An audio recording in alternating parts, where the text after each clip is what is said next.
Alright, my friends, welcome back to Mac Paladin's Retro Gaming Emporium. And I know it's probably a letdown considering what excitement we had yesterday. I can't tell you how much pride I have that we not only had such fantastic guests yesterday, but that we also managed to get through the entire broadcast without a major mishap. Hello, Galix, welcome to the program. But here we are, Final Fantasy IV, and I was not able to grind off stream, so that means we're going to have to start out with a little bit of grinding, so, yeah. But yesterday was a pretty big high, as we had SF Debris and Linkara on the show, and of course next week we will have Linkara back on the show, so we can talk to him directly.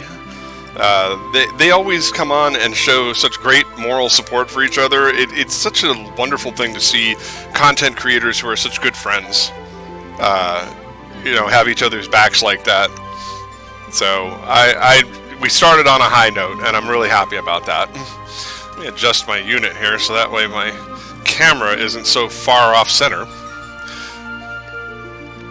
But everybody did their parts admirably, and it was a great show, and I couldn't be more pleased with how things turned out. So, let's play some video games, huh? Alright, let's whip over here, get my controller.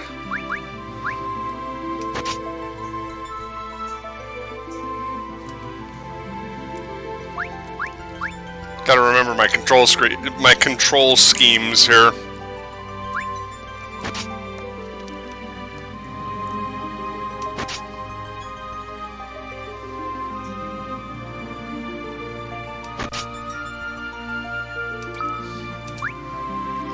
I play so many different games now, of course, I can never remember what the controls are.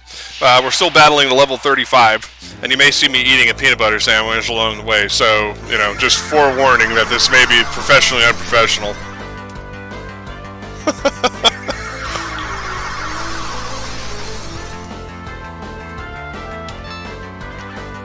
Make a quick adjustment here.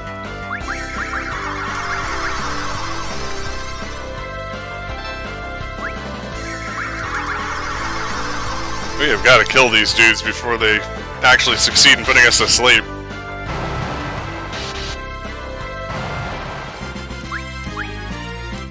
Well, Edge came to level. That's a step in the right direction. We're trying to get Rosa up to level 35 so that way she learns float so we can actually go through the Sylvan Cave. How uncharacteristic. What, the professionally unprofessional part?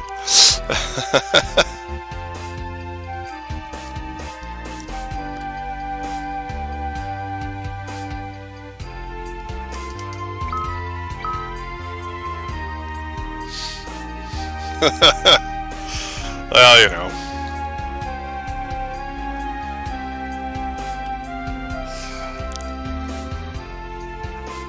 How far away are we here? Not terribly far away. We're on level 33.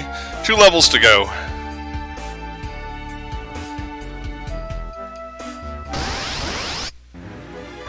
Oh no!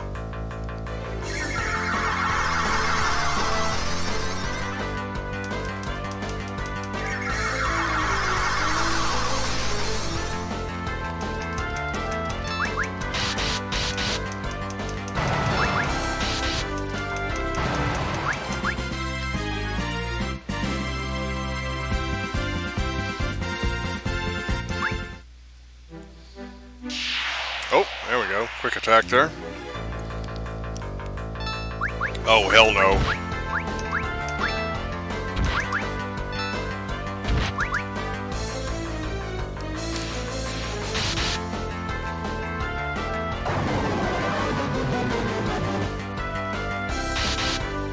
Yeah, that is definitely a retaliatory trigger.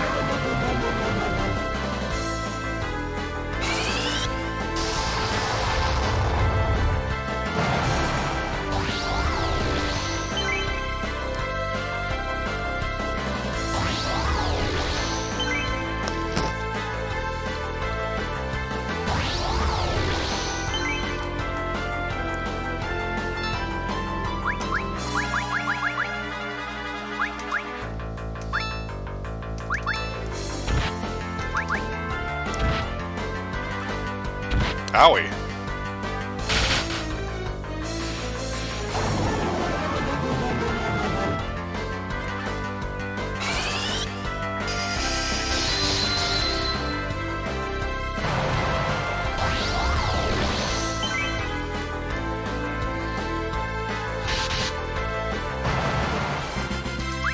Ba-da-ba-da.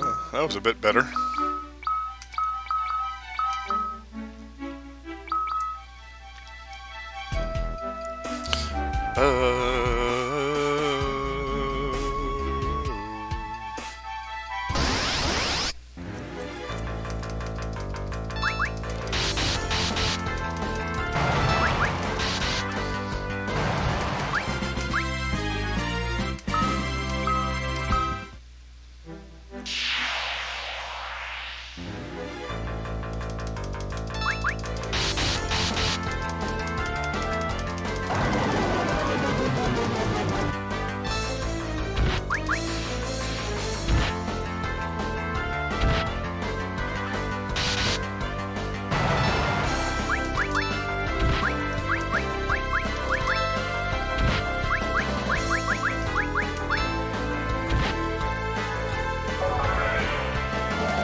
Oof.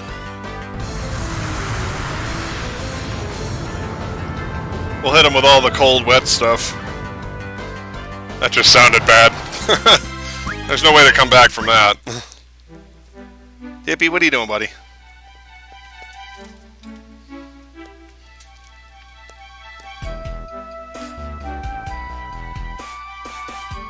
You know, I've been trying to get this Ryzen-based gaming machine up to where it needs to be ever since I got it in July.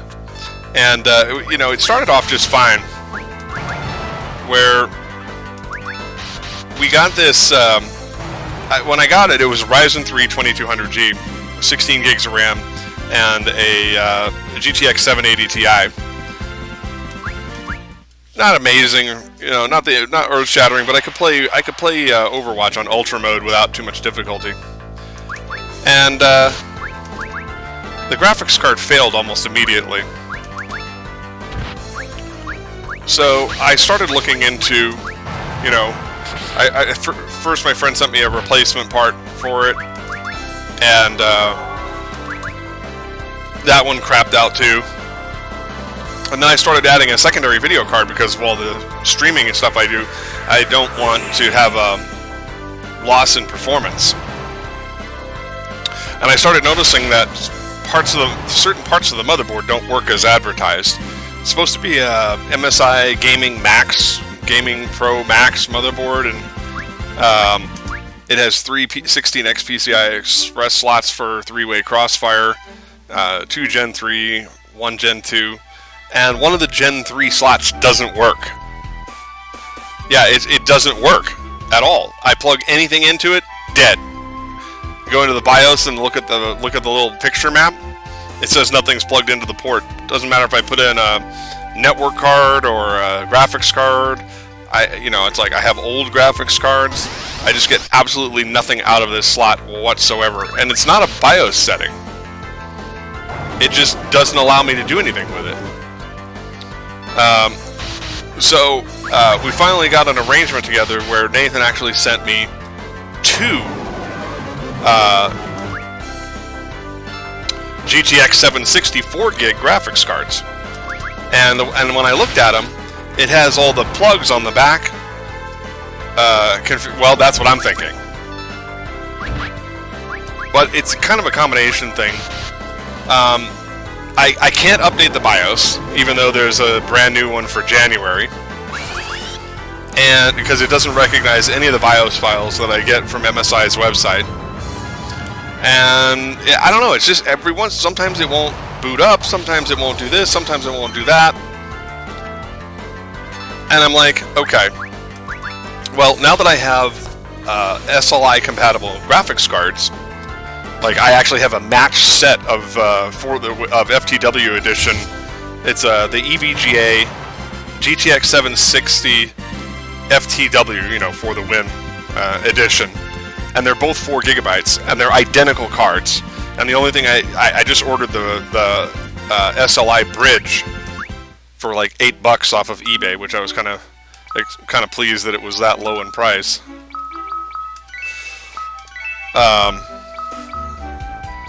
Used to be like $30-40 to buy the damn things. Some motherboards come with them, but I'm really entertaining the possibility that I'm just going to get a different motherboard. And I've got my eyes on ASRock motherboard that has the same chipset on it.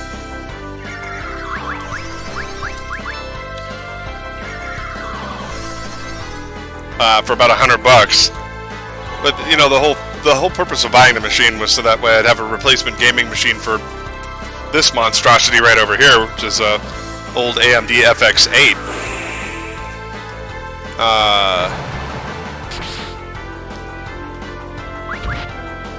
Well, I'm not going to actually worry about whether or not the motherboard works properly or not.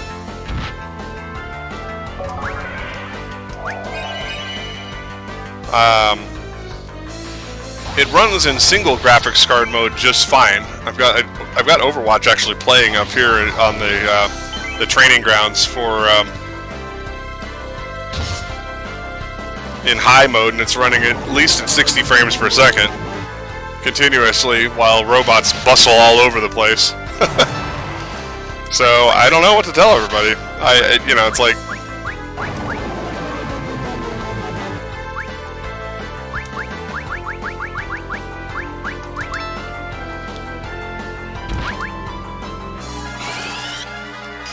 I want this system to work so that way I can use it for FPS shenanigans on my other channel, among other things, because that machine actually has my installation of the PS3 emulator and Drakengard 3 on it.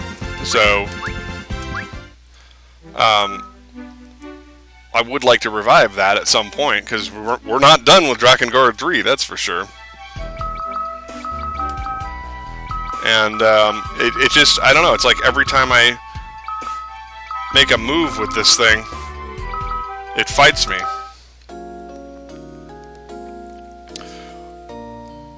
So I found an ASRock, because I'm on the third motherboard with the FX8, because the first one I actually ended up in the FX6 machine. Actually, that's the fourth motherboard, because the factory original one that my store built into it was micro ATX, so it didn't have enough slots on it. And so I rebuilt it with a larger version of the same board. And then I wanted to do dual graphics cards. And then I did some rebuilding on it and ended up with Varias's old motherboard that came with the FX6, and then I tried to upgrade that so it would run an M.2 drive off of a card and ended up frying it. So I bought this ASRock motherboard, and I found a really nice, explicitly SLI compatible ASRock motherboard on eBay for about $100, and it's got the SLI bridge, so I know it'll work.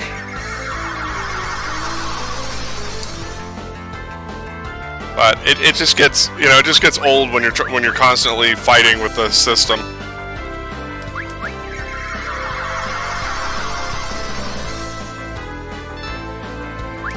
Every time, like on this machine here, I at first I thought, oh, I got a 1080p camera, it'll work just fine.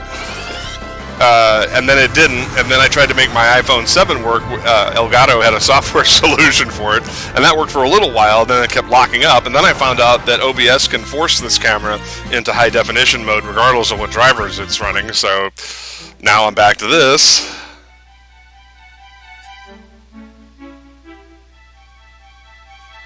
Well, yeah.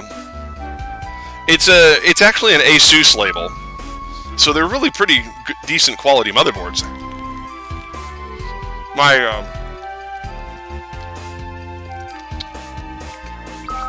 old shop used to insist that if it wasn't specifically ASUS branded, it wasn't good enough, but that's just not true. The ASRock motherboards are actually really good.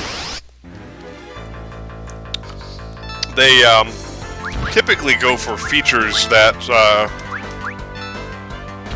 not all of their motherboard lines have, and at a bit more affordable price. And that's key when you're in a position like mine, where it's like, you know, it's like I've never been exactly Joe Moneybags here. You know, so it's like, and I've been trying to perfect everything for this channel, and that's why I have, you know, it's like, because of my career in PC repair and sales, that's why I have all this computer junk laying around. So it's like, I thought, wouldn't it be fun if I could integrate all of this crap into my channel, you know, as like a feature, not a bug, right?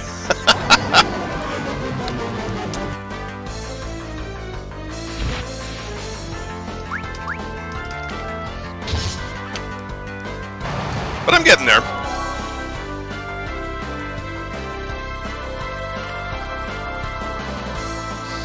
It's just, you know, it's like I got it all set up, and I've got the dual monitors in there. And he sent me the graphics card, and you know, as is, it's working fine. It's just that he did an unusual thing, and I want it to work optimally. Like splitting the two graphics cards up and putting the GTX 760s into two different systems doesn't make sense. Like, I looked at the plugs on the back of them, and somebody actually plugged up the holes on the second card. Whoever he got these cards from had them in SLI mode, and for some reason he didn't acquire the bridge with him, or didn't think to send it. And that's fine. Like I said, it wasn't an expensive fix, but now it's like, it's revealing the sins of the system I'm trying to work with. So, to make it work ideally the way I want it to, the motherboard's about $100, and hopefully I can get it before it disappears. And the I actually want a Ryzen 5 2600X, because the R3 is it's okay, but it's not ideal.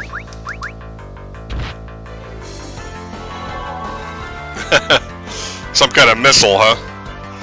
That's funny.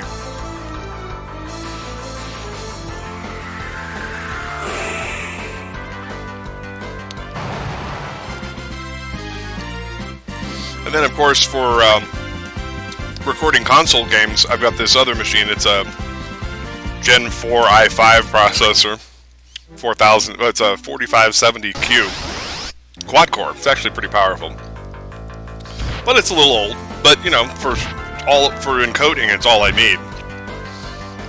You don't need a ton to make that work out.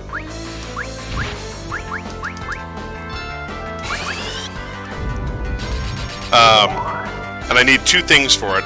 There is a upgrade for the capture device I use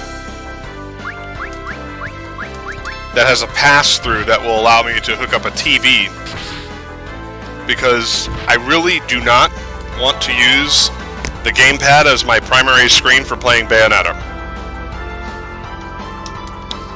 You won't see that as the viewers, but I will, and it will annoy the piss out of me.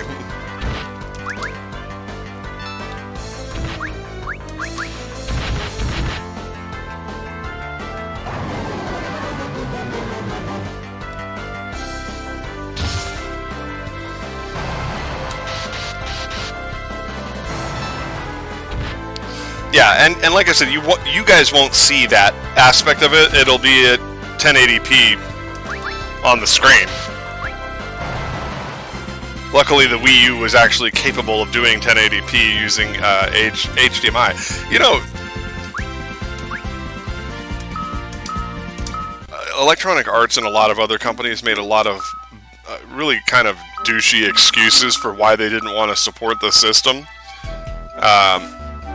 But it was actually pretty powerful given what Nintendo likes to do. And it had a lot of custom hardware. But I think therein lies the rub.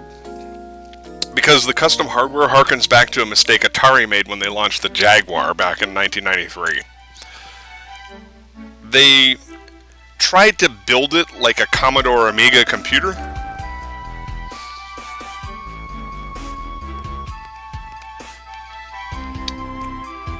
And none of the publishers actually utilized the special custom graphics chip that Atari put into the machine. So, instead, all they did was use the 68,000 series processor and do a ton of Amiga ports, which was kind of hilarious. And the actual physical hardware that was supposed to make the machine so powerful wasn't used by anyone. And to be honest with you, I think that's kind of what happened with the Wii U. It was actually way more powerful of a system than anybody gave it credit for, and virtually nobody pushed it to its limit. They just stuck with whatever they were familiar with, and all the parts they didn't understand, they just ignored.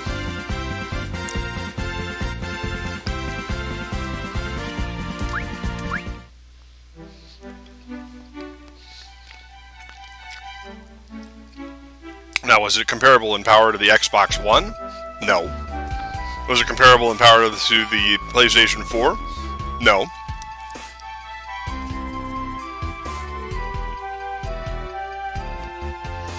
Right. But that's because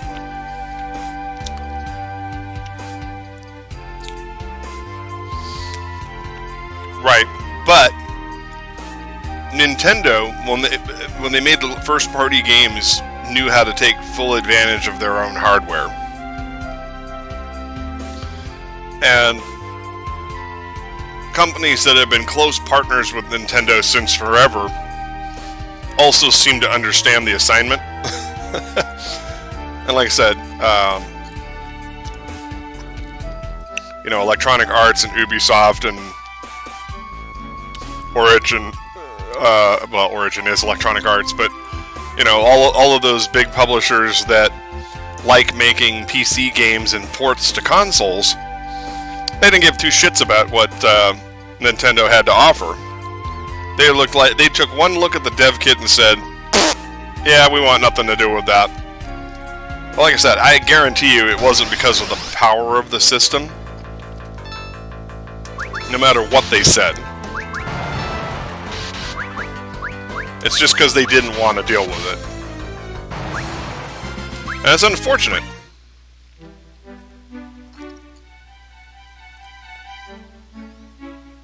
And I'm sure somebody will at me in DMs or something later and say, "Oh, you're totally wrong about that. It's grossly underpowered and they couldn't run Call of Duty and Battlefield and blah, blah, blah, blah, blah, blah, blah, blah." It's like, just don't at me, bro. I have no interest in it.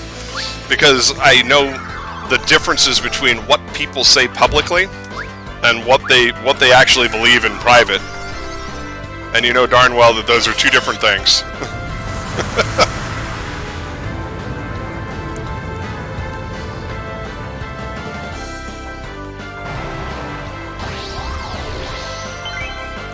It's like, at the same time though, I also accept that the inconvenience of developing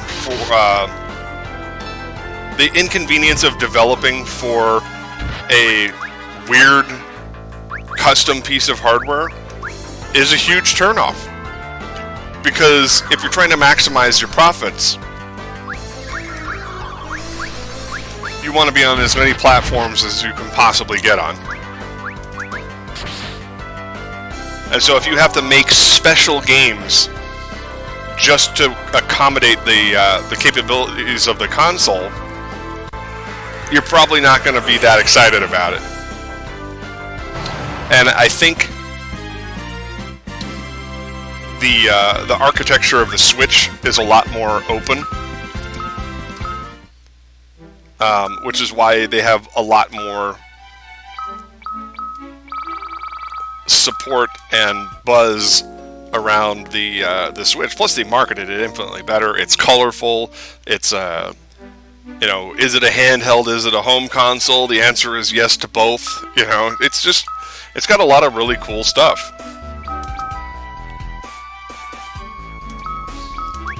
Which is pretty much why Nintendo hasn't bothered making a secondary handheld, as far as I know.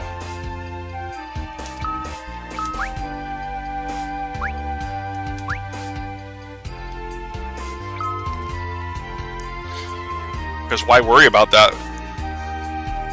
And you know what's really funny about it is, I mean, if you really look at the way they've structured the Switch with its little chip cartridges and all that, it really ended up being the system that the Vita should have been. How's that for irony?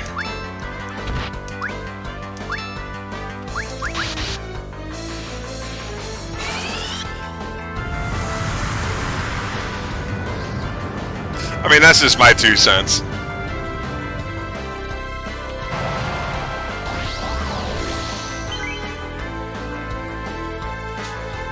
It's just in terms of marketing and support, Nintendo they got it together on the Switch. Right. Yeah, and I don't understand the problem. Technologically, the Vita was actually quite good. It just, I don't know. For whatever reason, the PlayStation Portable did really well and was marketed well, and the PS Vita just, it went nowhere.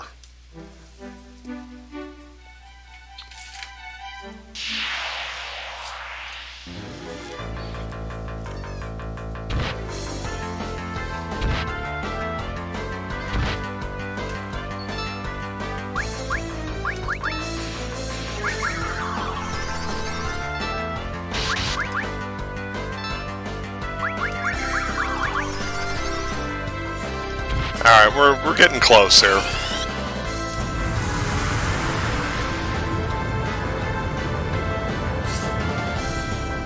Yeah, and actually it's kind of funny that you mentioned the PS TV, because that's actually going to be part of the channel before too long here.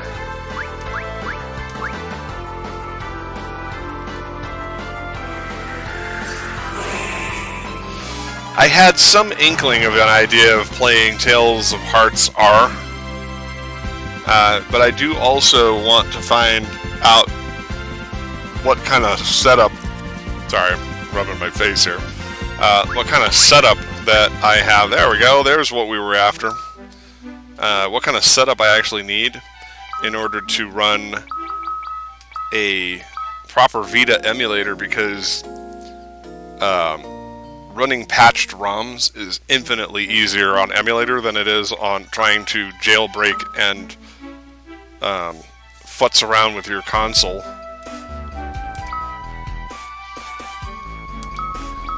And also runs into less legal quagmires. Emulation is less on the verboten blacklist than shall we say jailbreaking, which it's like I'm not even sure about the acceptability of even saying that term on the air here, but like last I checked, because a lot of people talk about it with like iPhones and iPads and such. I gotta bring up my map here real quick.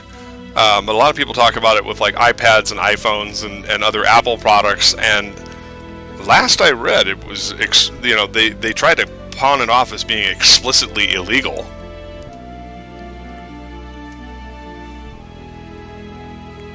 Honestly, though, I don't know how that would be.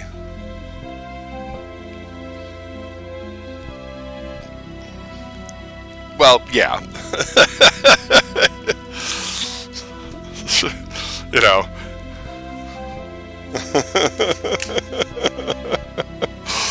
Just saying. I have a number of Apple products here, so I like to not make enemies with my partial benefactor here. My lizard overlords.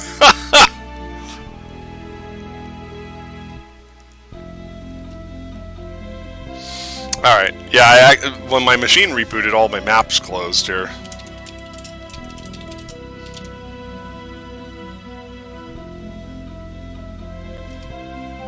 Alright, so we'll bring up my walkthrough.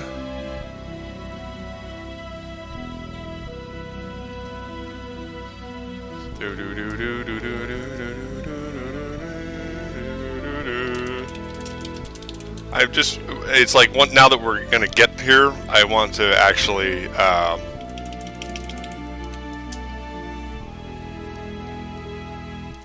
it's not really the one I want.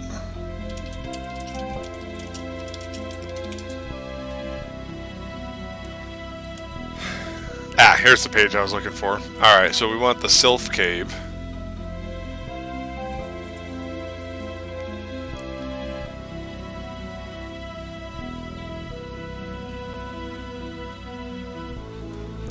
Or the Sylvan Cave.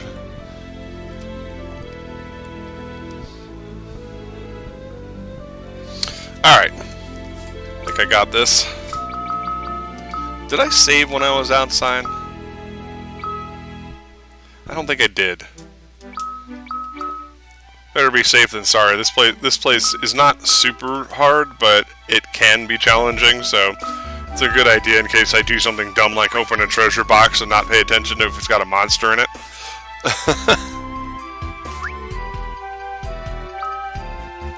Alright, let's go back in here. Alright, let's put on float. Come on.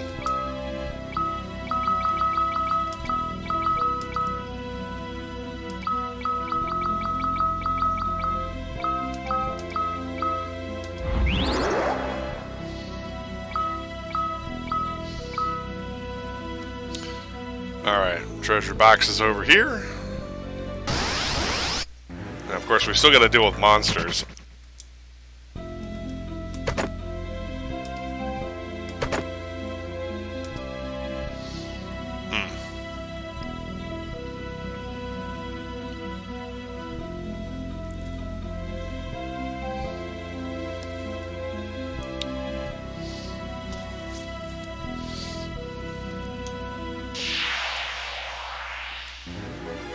Oh no! I'm getting attacked by the monster that nails you with everything that is named almost like a brand of cigarettes. Oh my god.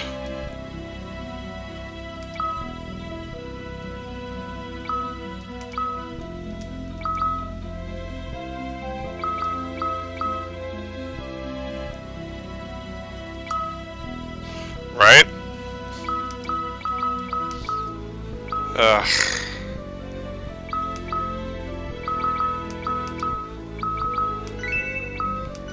That was awful. They got... Remedies are so rare in this game. What else have I got here?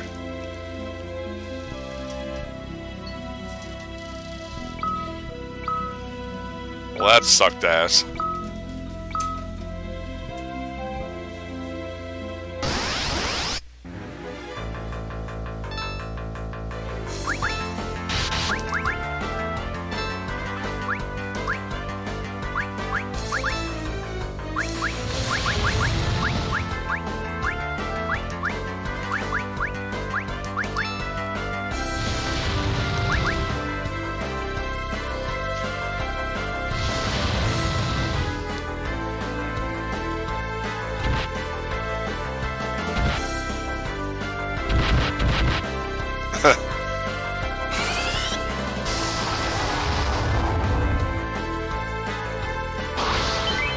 Oh dear.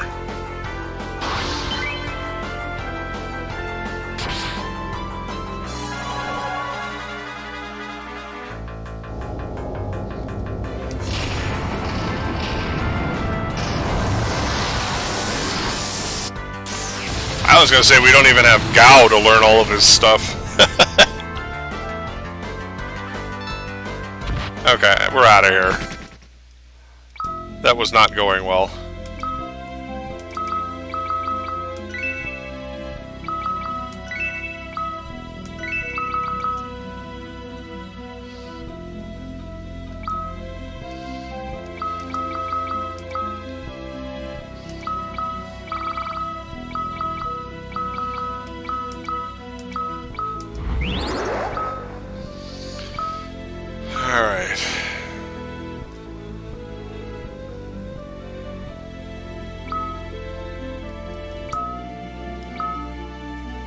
Alright, where are we now? So that goes down a floor.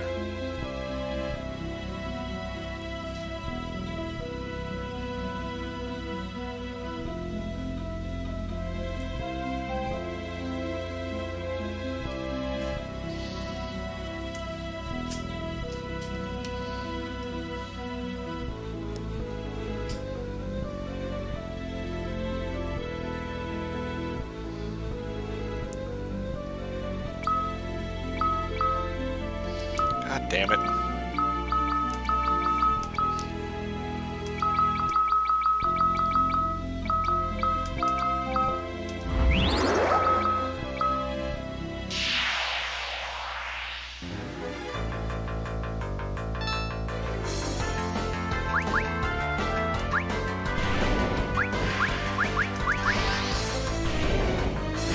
Jesus Christ.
An oddly out in the open save point.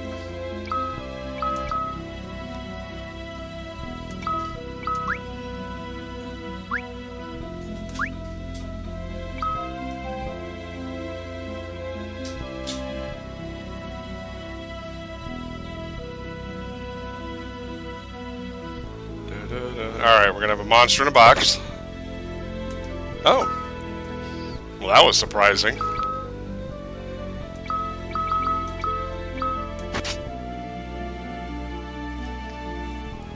Yeah, angel arrows. Those are one of the good ones. But I mean, look at that attack 72.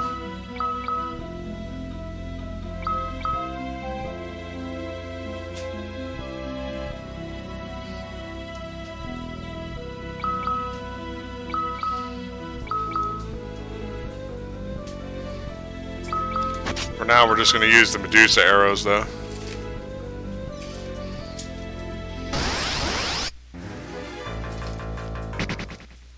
You know, with all that grinding we did, I don't even really need to fight the monsters in this cave, except for the monsters in a box.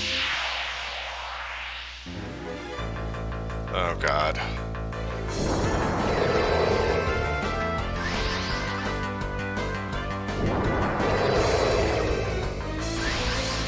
Go away.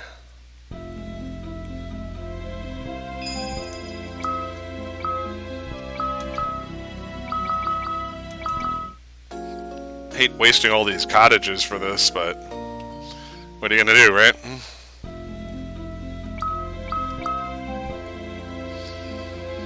Okay.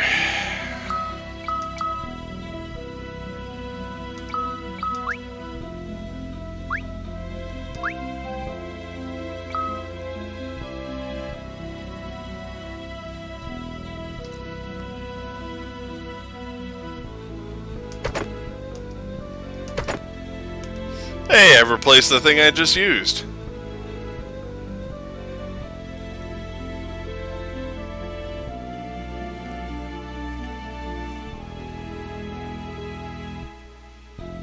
And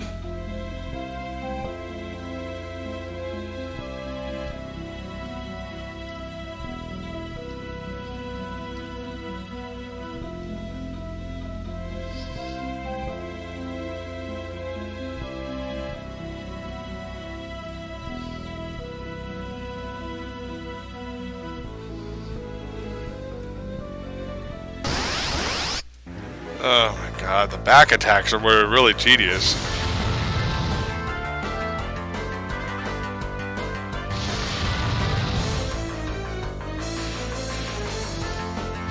Come on.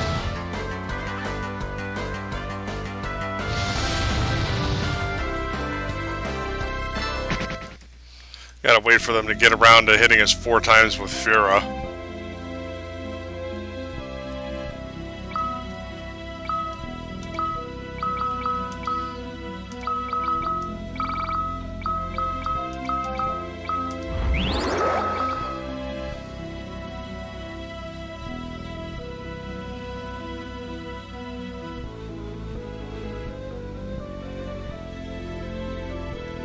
This is a good spot.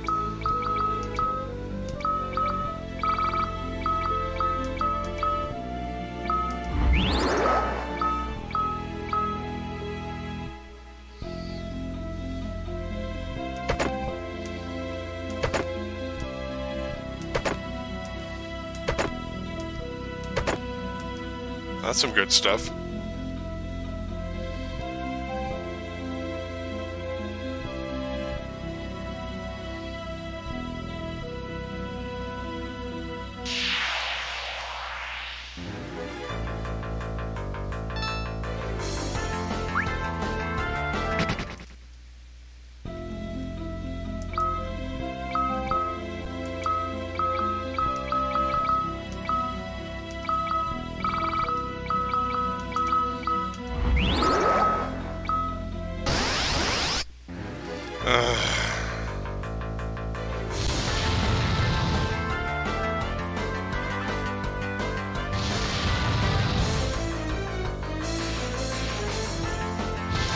Do do do do do do do do do. Time to go away, thank you.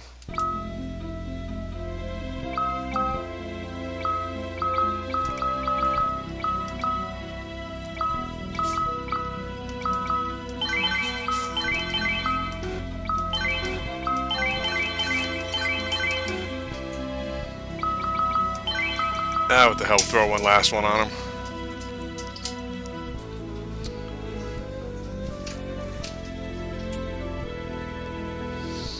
Okay, now where am I? It says B3.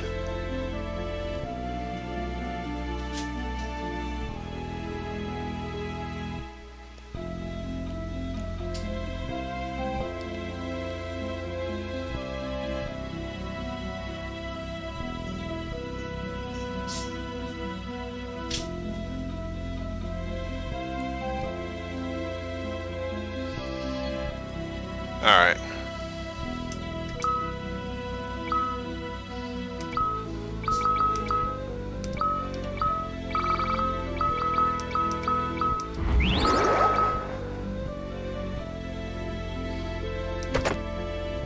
Hey, elixir.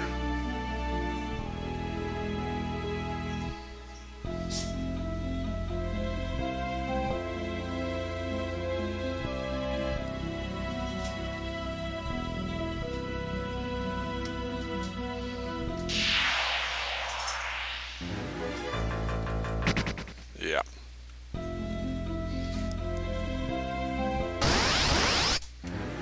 Oh, come on.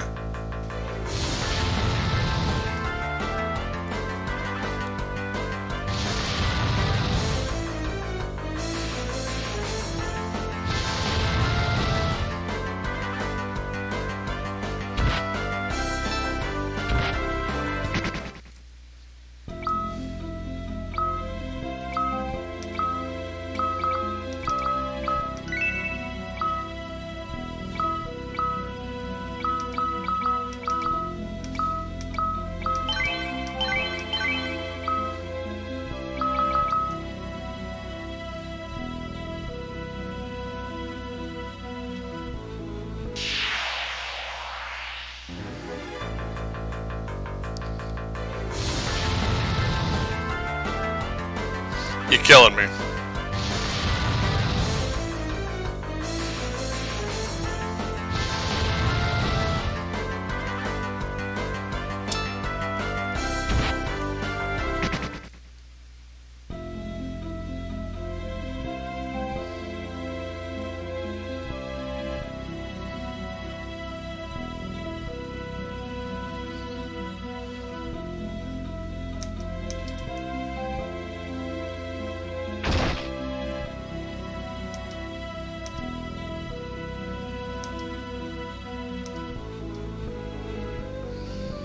Oh.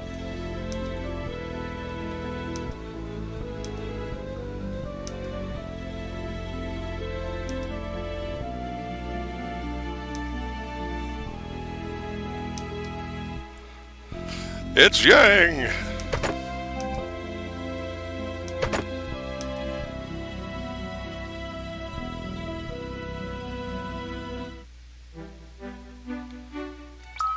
Now that sent us back outside, and that's fine because I gotta go a different route to get some of the other items in here.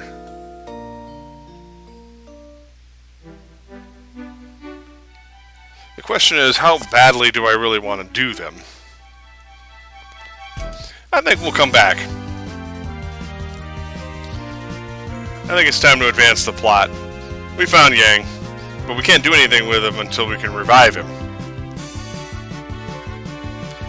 The sealed cave.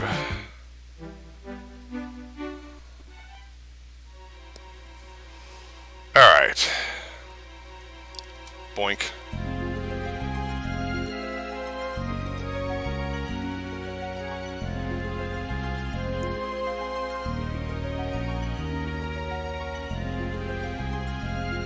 Alright, map, where are you starting?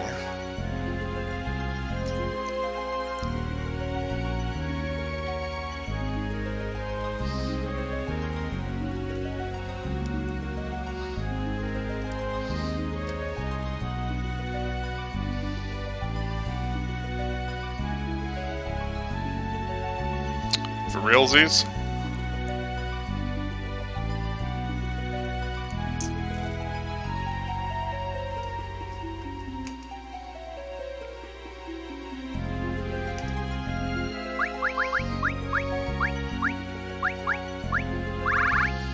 Where the hell is Lucas thing? Here we go. It's neat that they actually showed a graphic of it this time.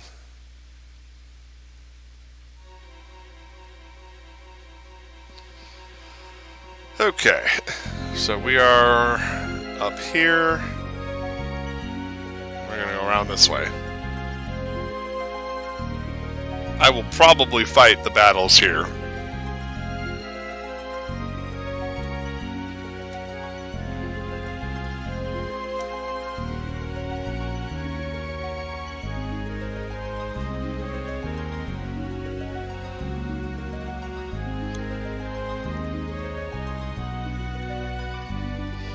Actually, no, we need to go back outside the cave.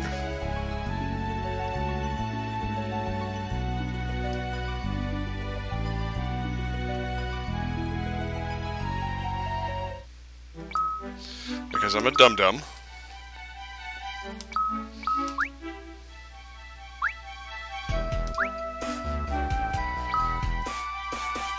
I didn't save before coming in here. Lord knows when the hell I saved last.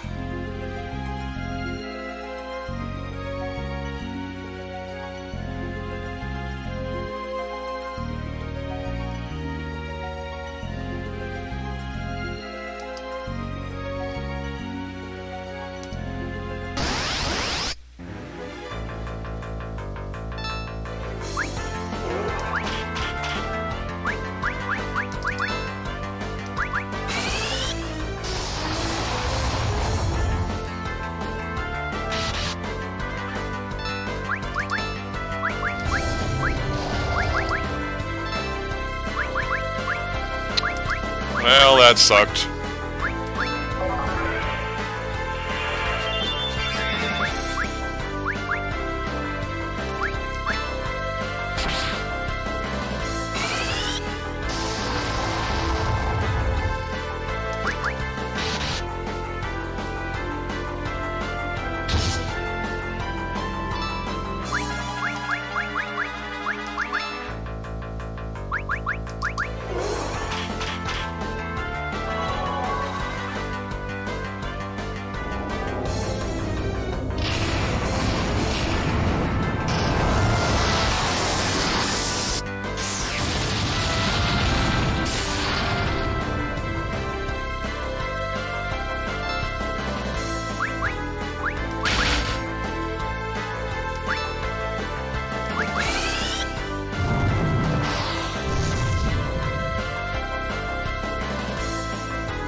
Alright, we got him.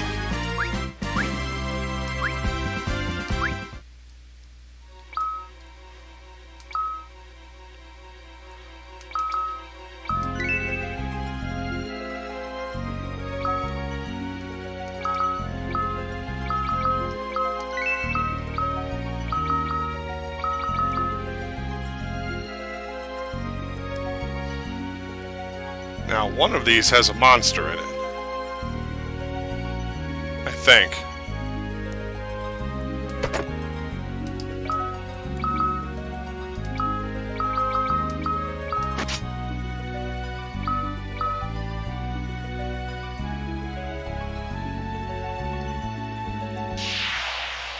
Oy.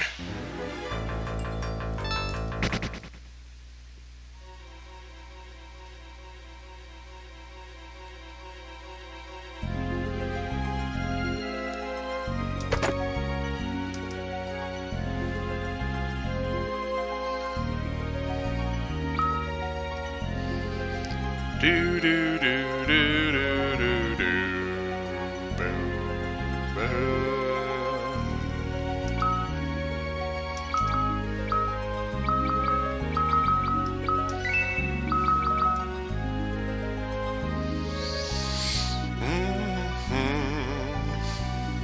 All right, where to next? All right, this box that. No.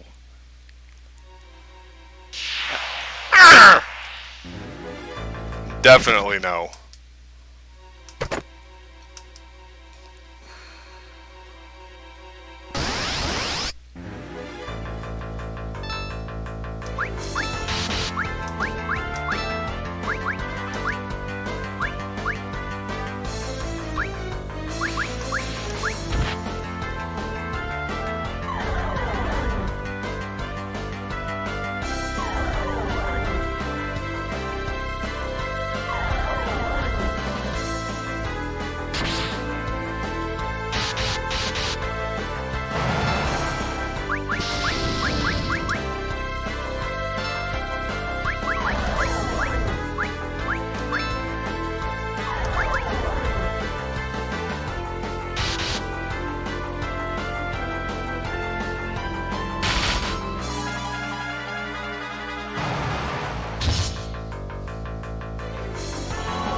That's hilarious.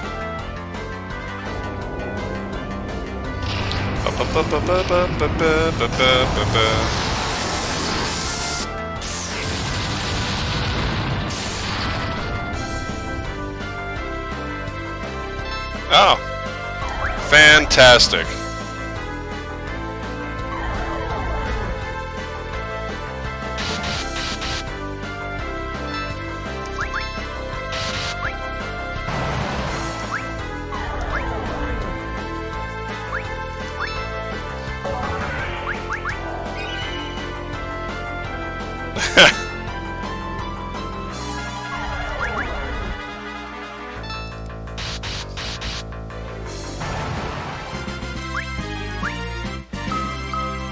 I'll take it.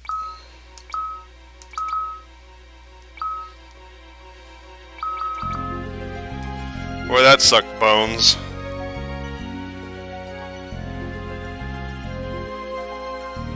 Alright, so we climb across. There's nothing else. It doesn't look like there's anything else on this platform. So we gotta fight another door.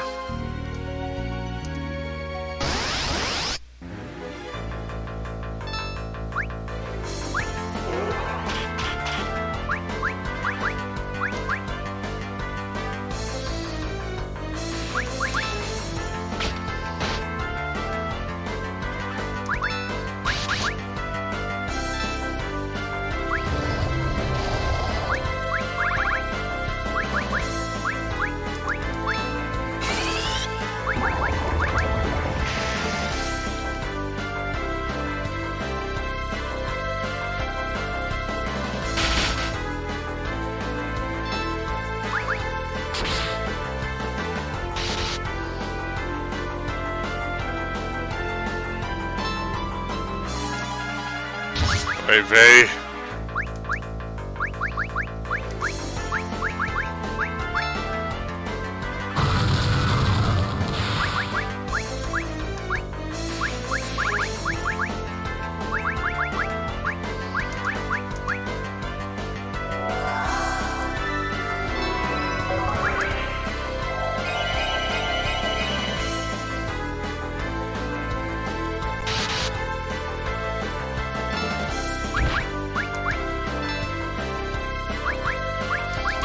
Gotta love that.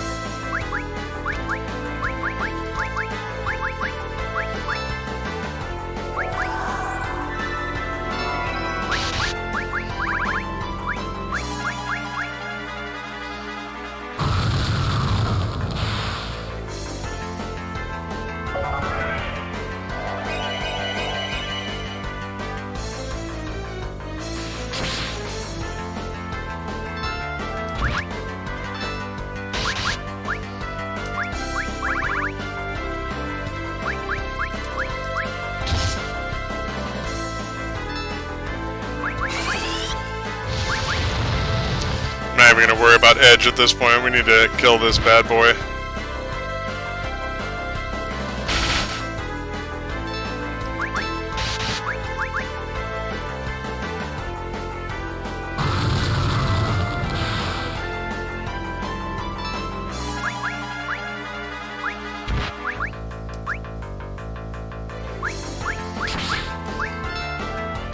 Whoops.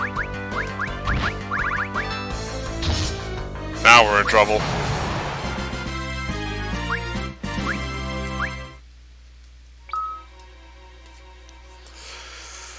Boy, that was a disaster.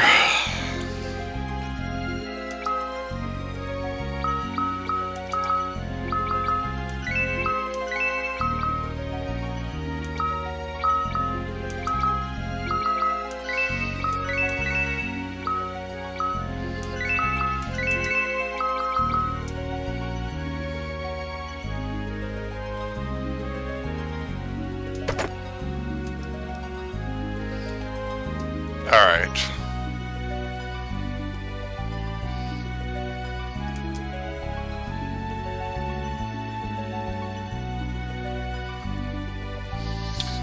What was the trick?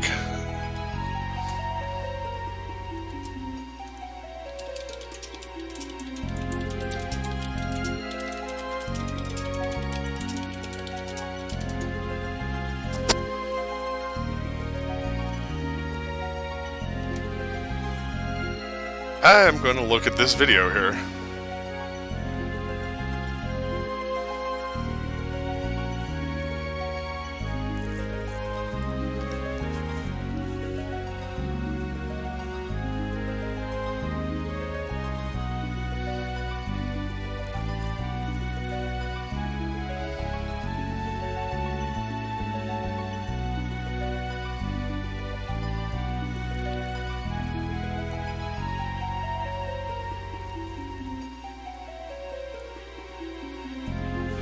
Oh.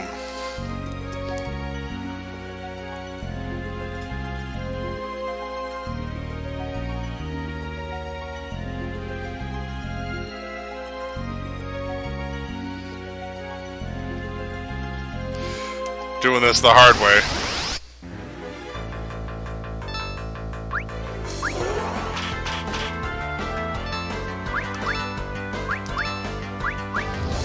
God damn it!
Alright, I'm gonna do something somewhat unprecedented here.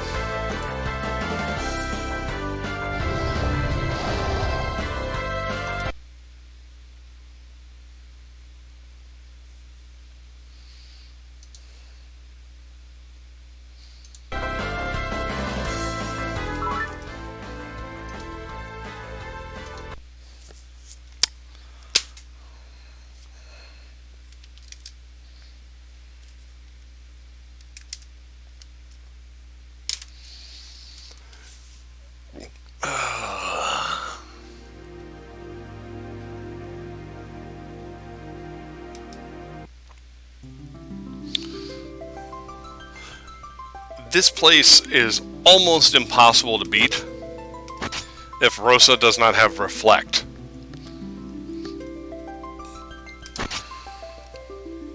And guess when she learns Reflect? Level 36.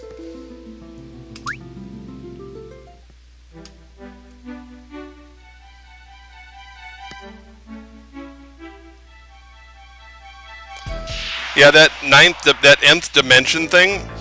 So you reflect it back at the door and it kills it in one hit.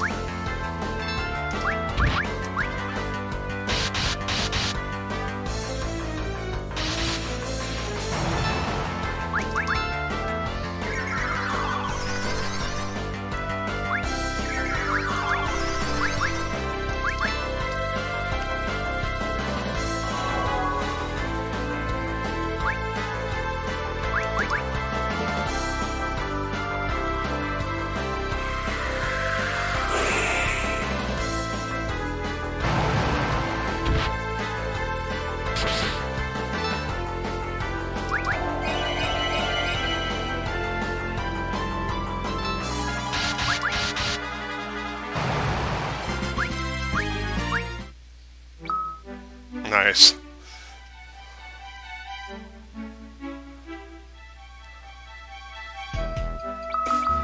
Alright, so how much more grinding we gotta do? Oh boy.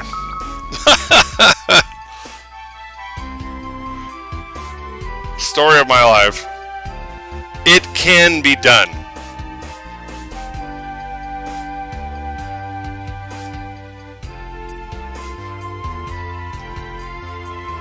But it is a pain in the ass.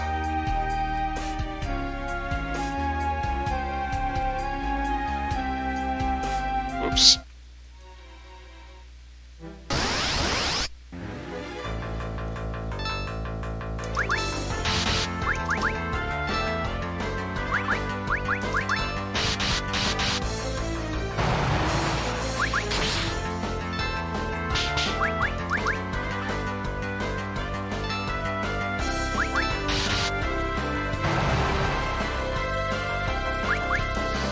no, the prayer was unanswered.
Yeah, I hate doing this, but man, what a pain in the ass.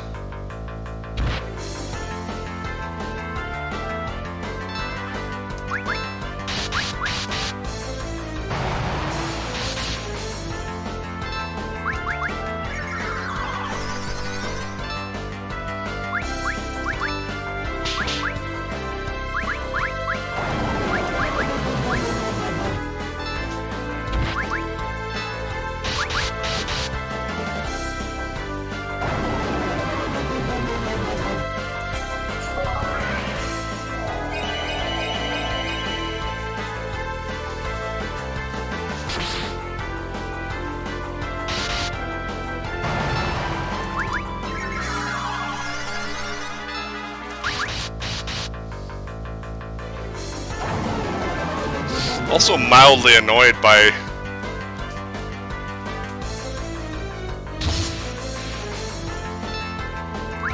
how much it feels like the difficulty has scaled up.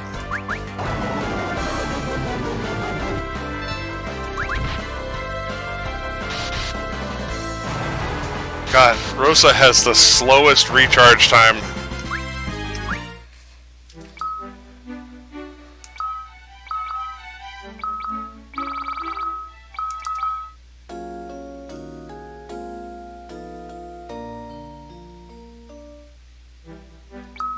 Nope.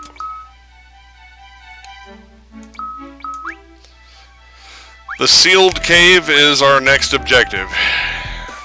We have to do it to get the drill bit so we can get back to the overworld and do some other nonsense.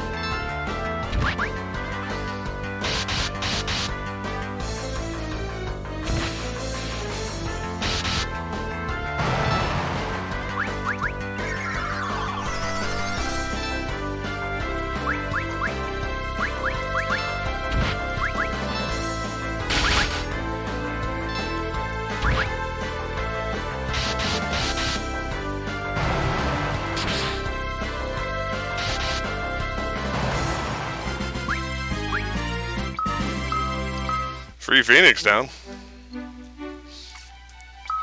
Probably also going to go back and buy a metric ton of restorative items.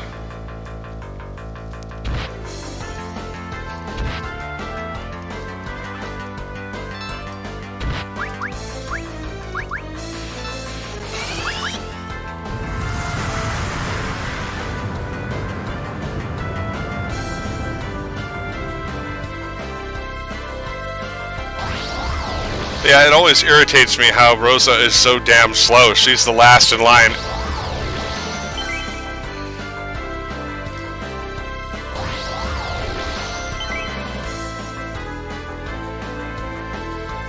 I don't know why I vaguely remember the door's auto-kill ability giving us more time.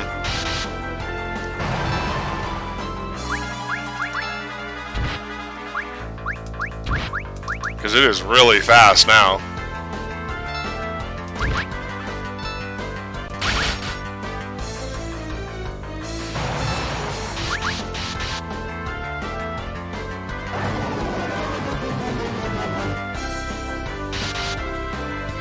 Yep.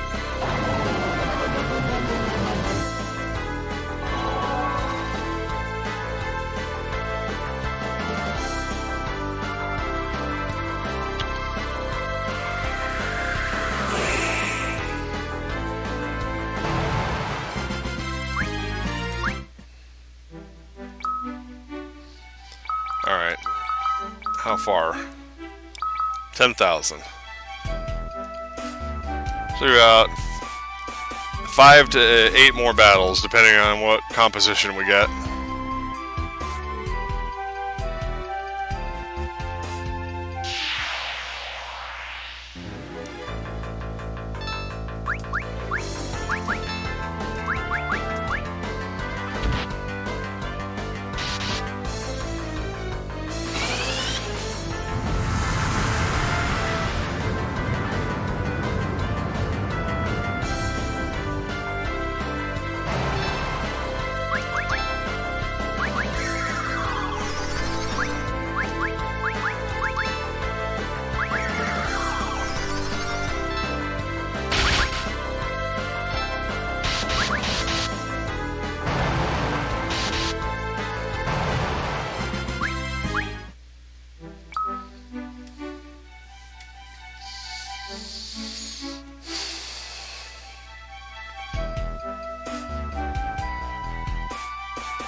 I'm reading the guide here real quick here to see what other stuff we could do.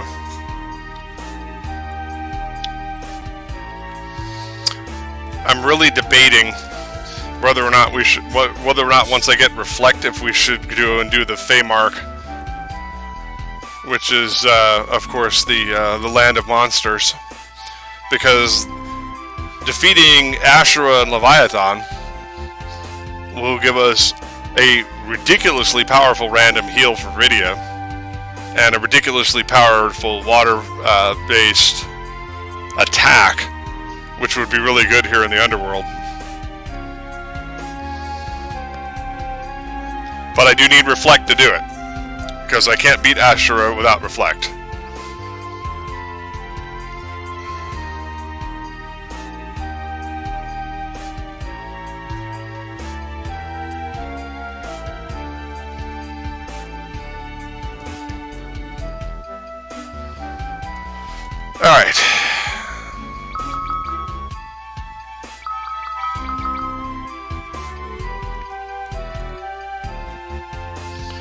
that may be our next step, is to go down there, because we also get the rat's tail and a few other things.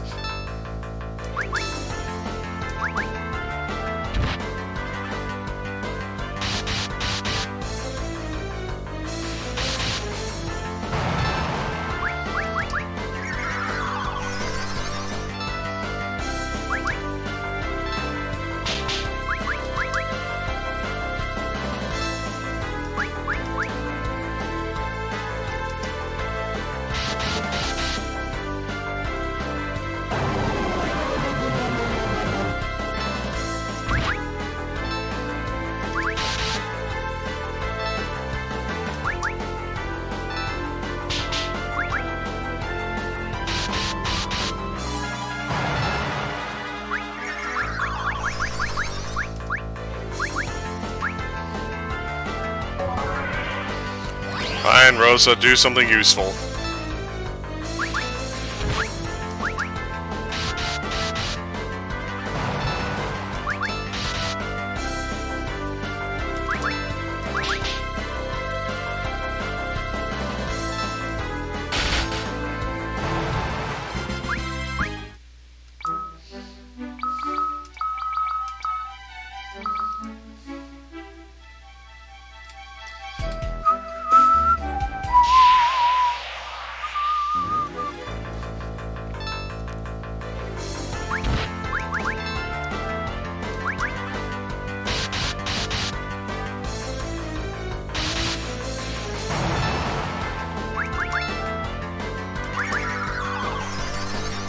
It really kind of sucks back and forthing like this, but I may also want to go back to the Sylvan Cave because there's some vastly superior weapons.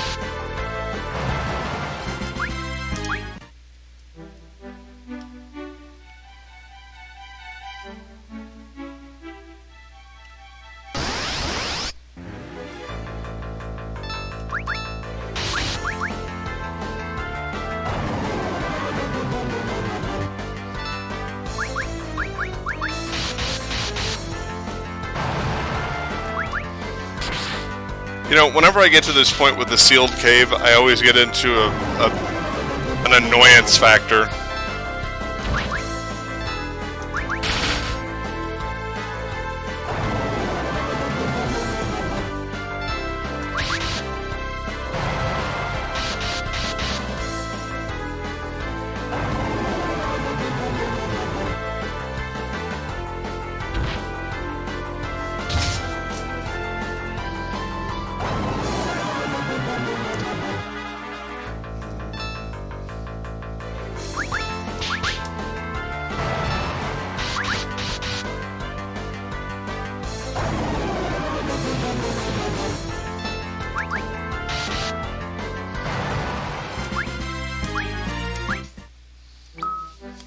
Ugh, how close is she?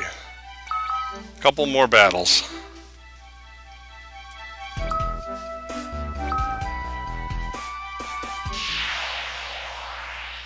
We are definitely in the bollocks phase.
God.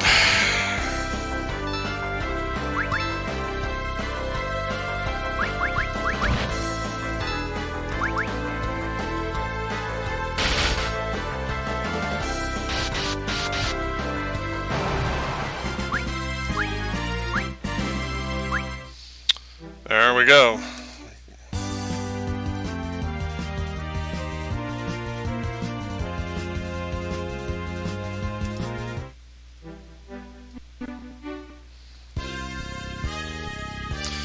Actually, this may seem weird, but I'm gonna go down here to Tomra because the shop is easier to find.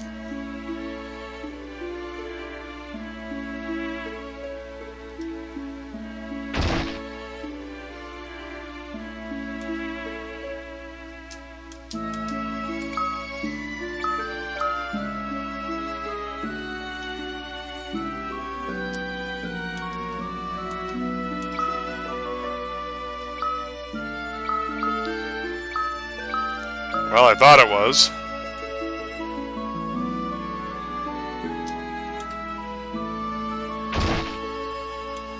That's the weapons and armor shop. Item shop's over here. It's because I'm a dingbat.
Looks like we're doing pretty good here, actually.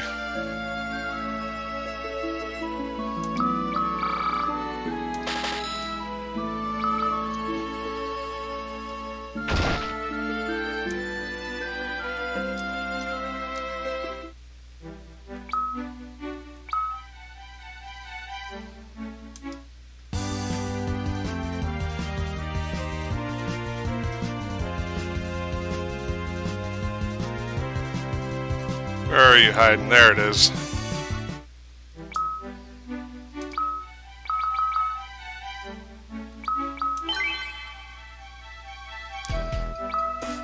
Yeah, for some reason it was disorganized in such a way that some items that were less than 99 weren't combined together.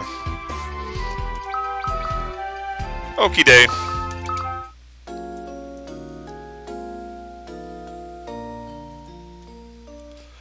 Alright, so let's try things a little different, huh?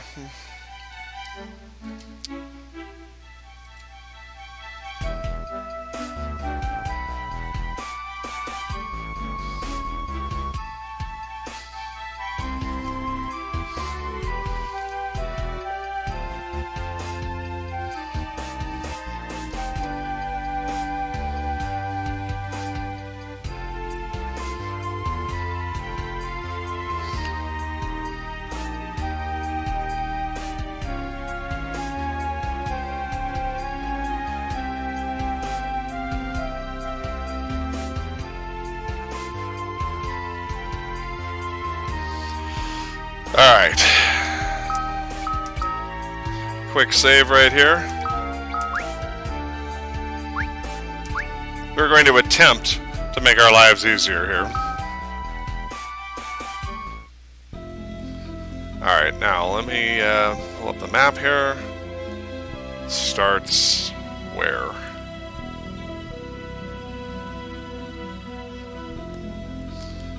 I'm just...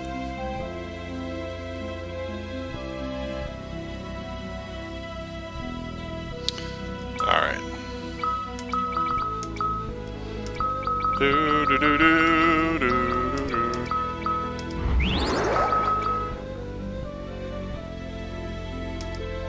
Whoops. Actually, kind of blew past what Rydia just said there. That's okay.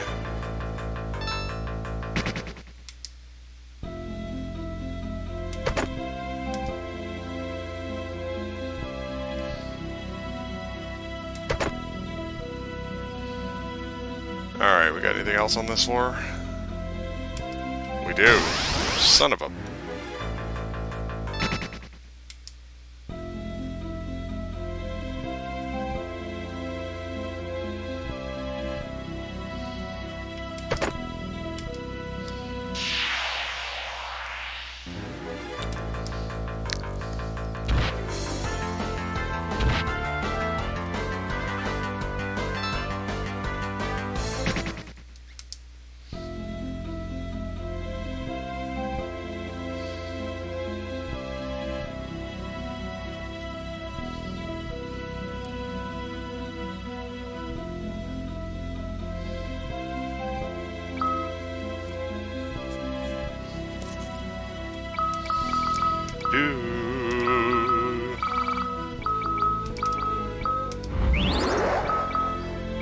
I have to say, this piece of music is kind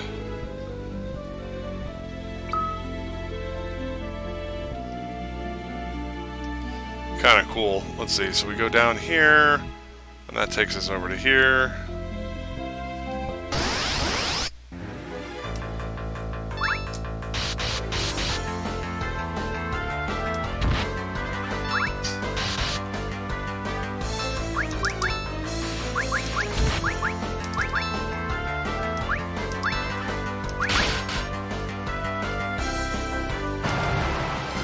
Dead. Really?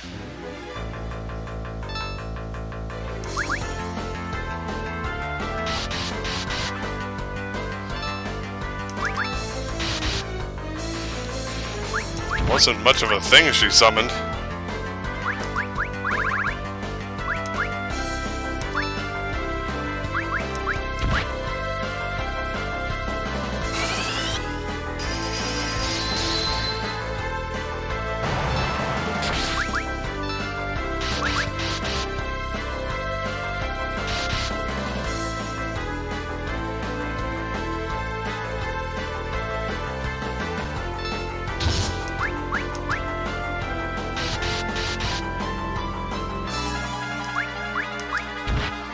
Jiminy Christmas.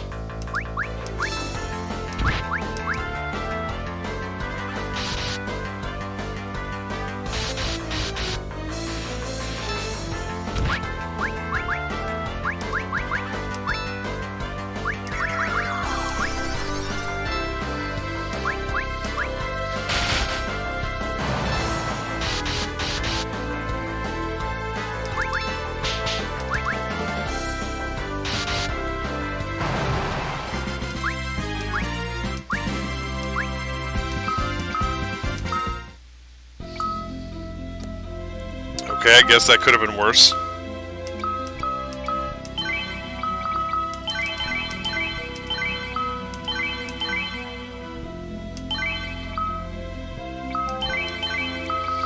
Before I start randomly taking every battle under the sun, it's like I wanted to get closer to the save point.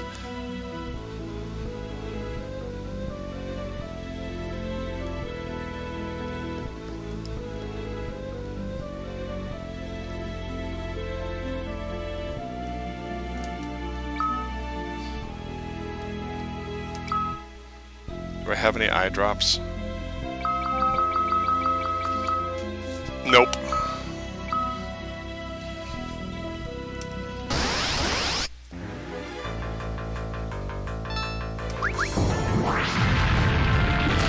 Oh no! It looks like we have float.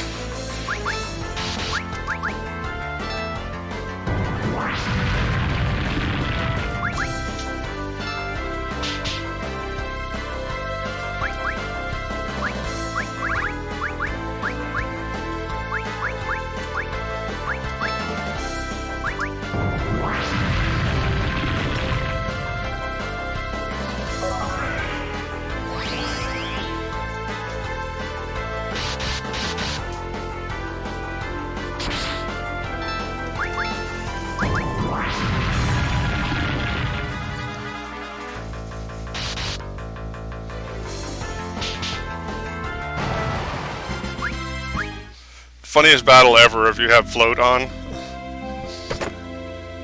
Now, see, like the genius that I am, the very first time I played this game, I tried to get through this cave without float.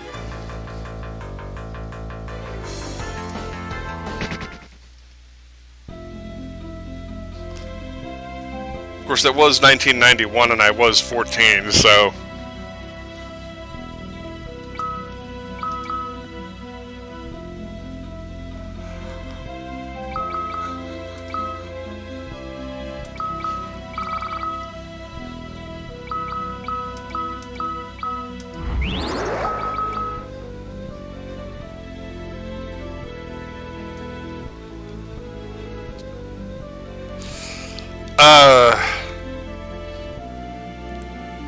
That statement you just made there, bro, that seems a little more genre savvy than your average 14-year-old. Just saying. Where are we here?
Man, I was about to say, do something, guys.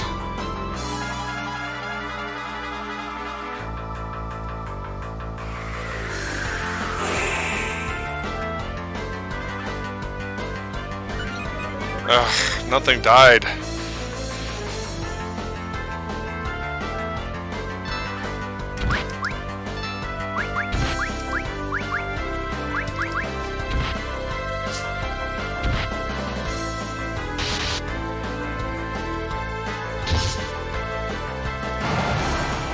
Finally. Come on, Rosa!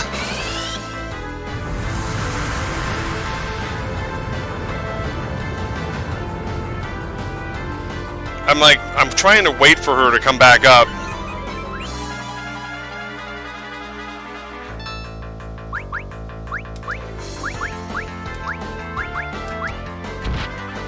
So I could hit Cure 3 on everybody.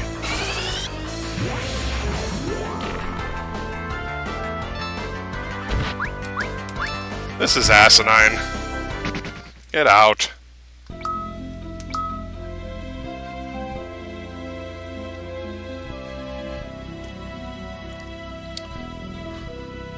Yeah, and she's the one who has to cast it.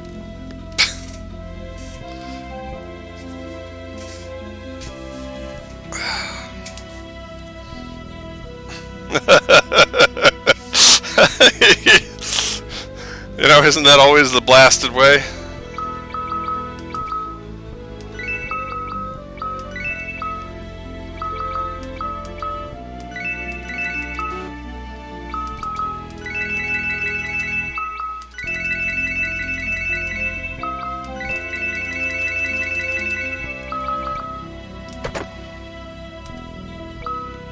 The hell is that?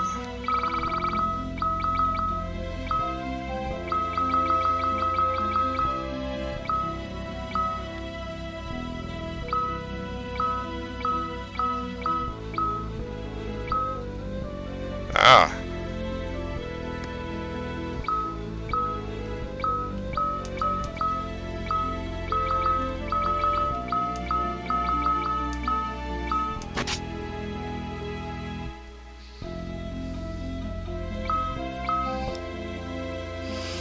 Alright, what's next?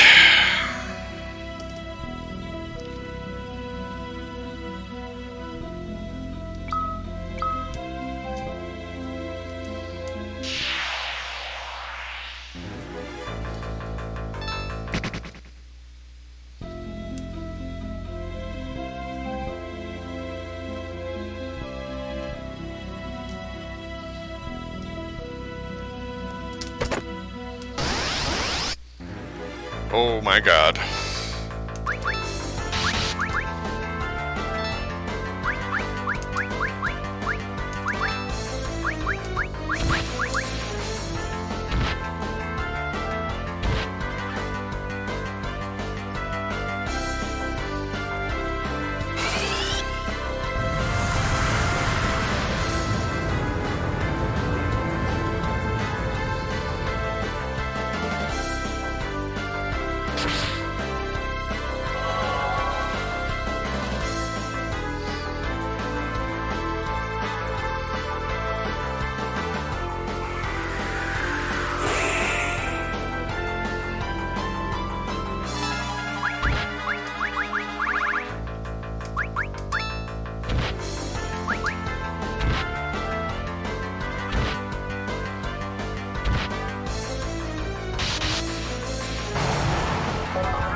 Lame.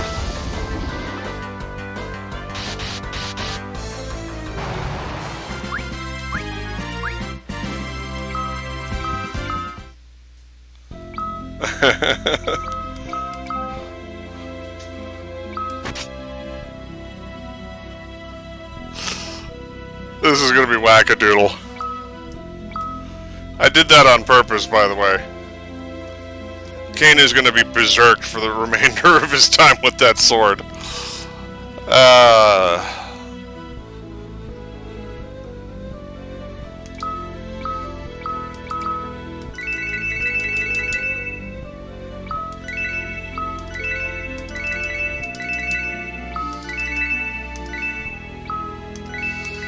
Yeah. Alright, so we got the Defender Sword.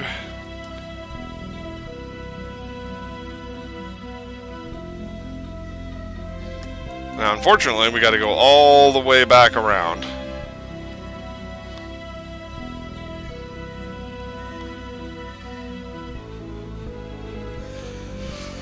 For certain boss fights, it certainly makes sense. Oh no, we were ambushed with Earthquake!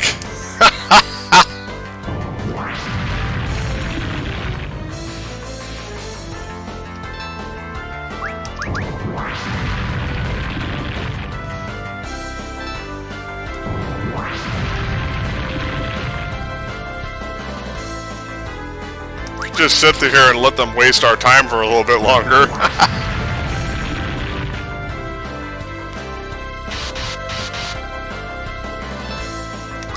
Actually, I think the Berserk is a response to being attacked.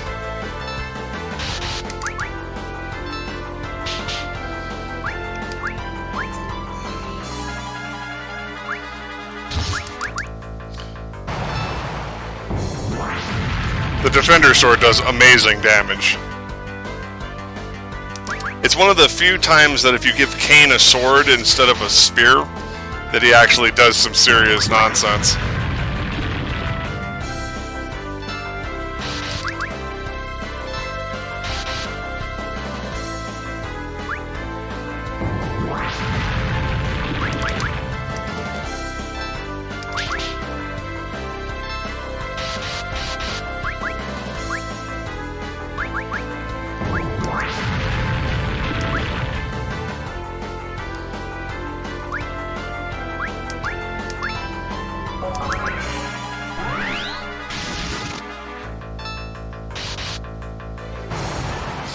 just threw hold on her because I was sick and tired of the earthquake animation.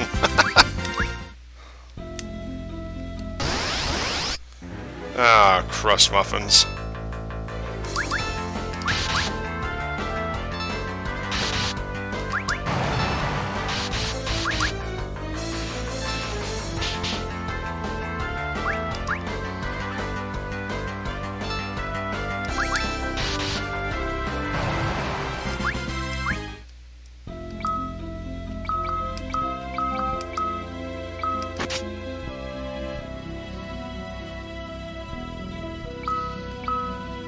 Now the poison axe is a two-handed axe.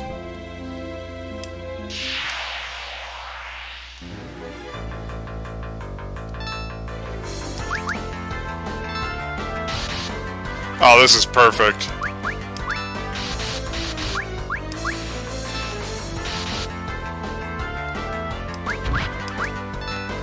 What are you doing, Tippy?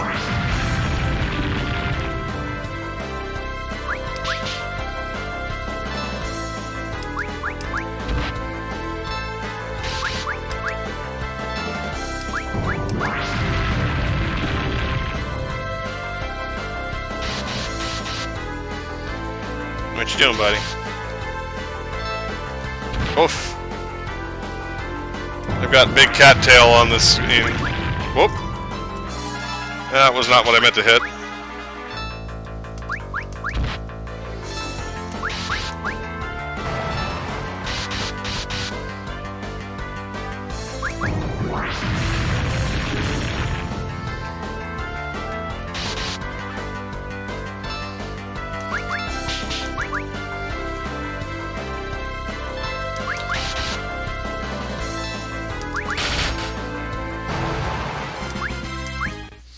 Awesome.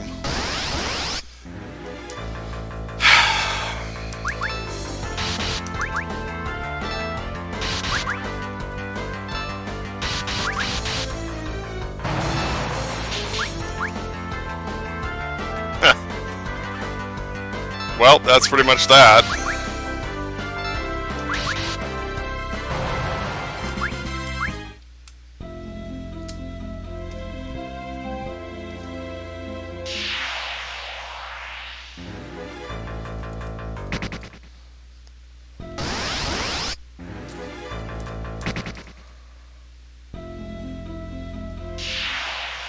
Oh, for Christ's sake.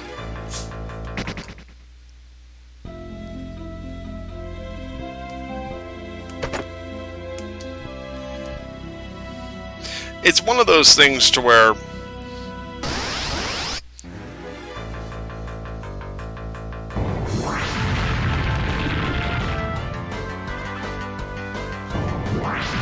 if you take the battle every once in a while, it improves your odds of being able to escape next time.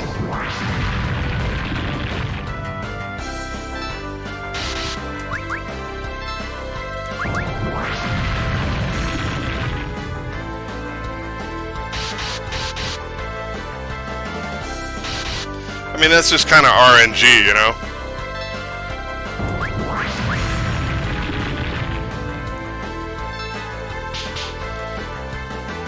And to be honest with you, I don't know precisely how much I'm influencing it, but I find that if I take a battle every now and again,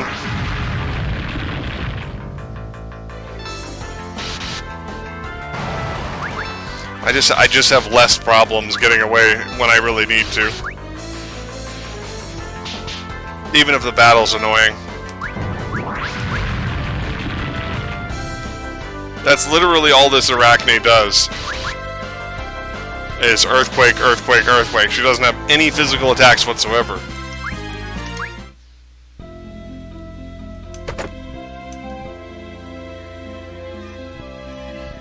Okay, Tippy. Okay, so now at least we don't have to deal with the monsters for a hot minute.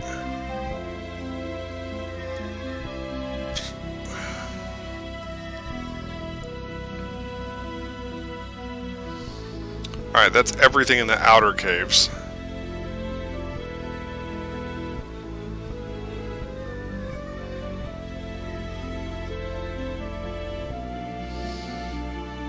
Alright, where did we start?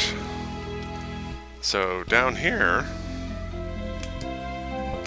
I have to say the first time I played this though,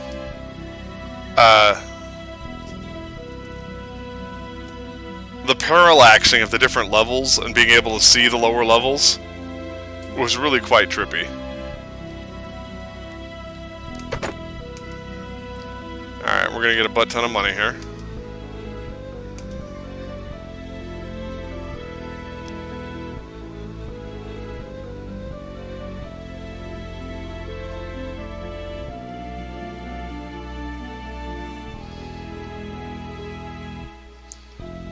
Now, a supremely important quest item was right there, and you have to go back through in order to get it, because it's hidden behind this teleporter.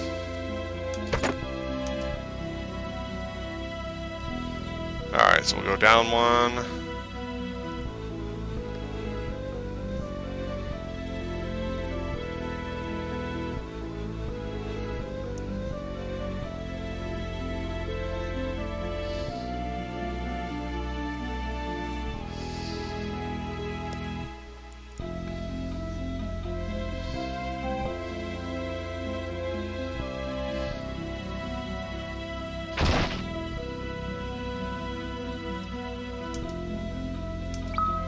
It's expensive, but worth it.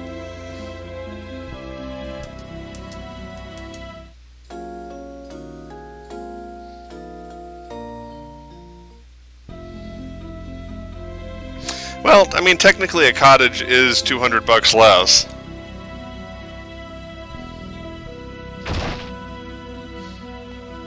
I'll have to look at that.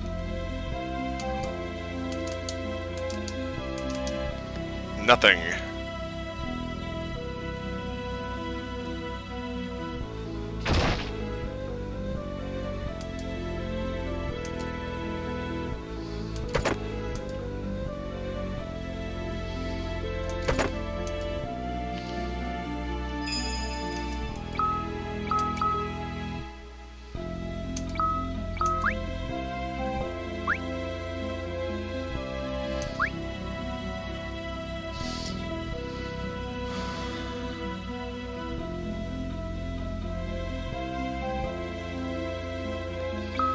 Oh, we need to go back up a level because there's actually a kind of secret area.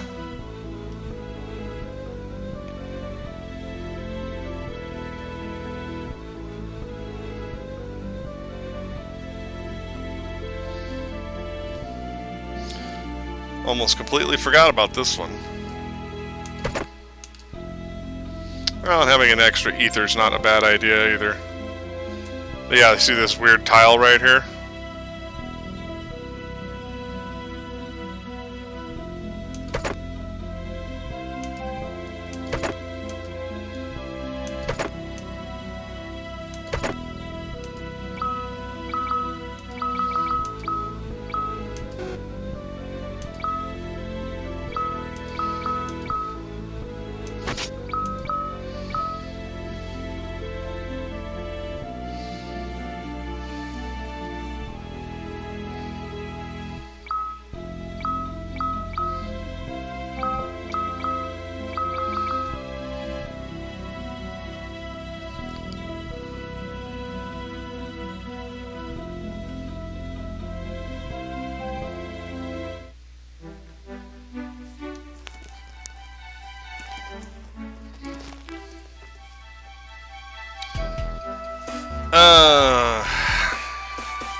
Dumbass.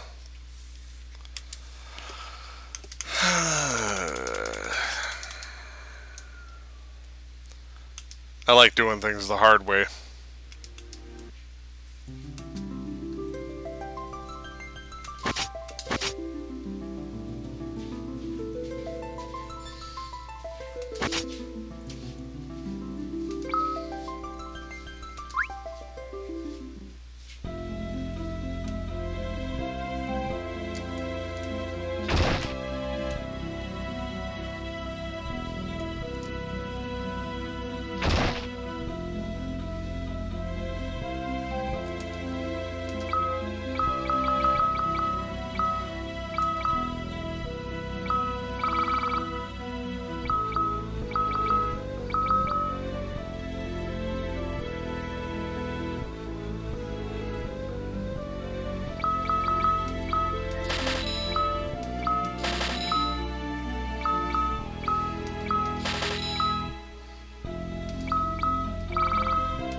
Alright, let's try not being a jackass again.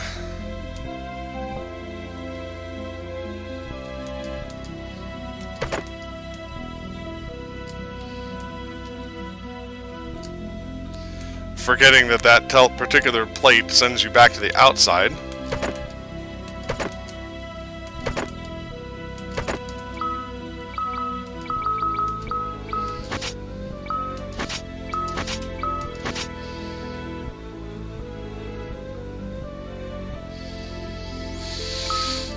No.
Well, look at what crappy defense we had on Rosa.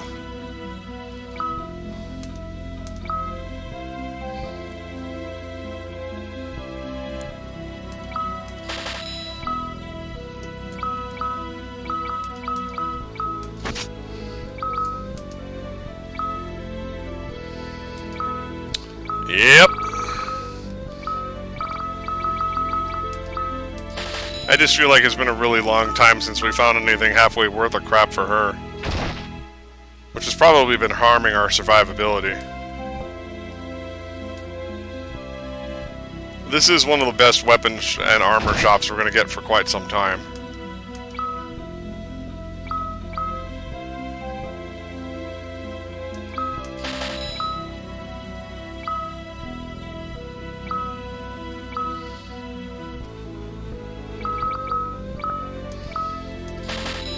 Alright, we'll double up on that.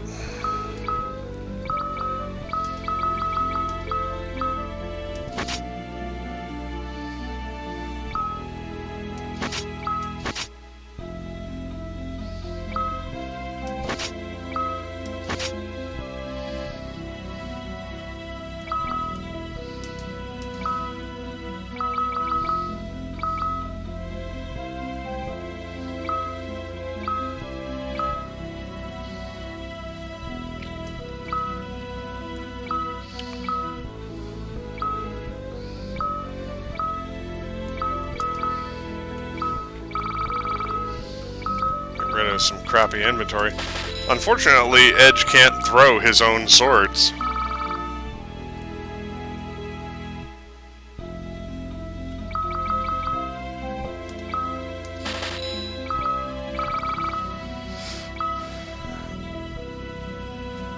I'll miss the random paralysis.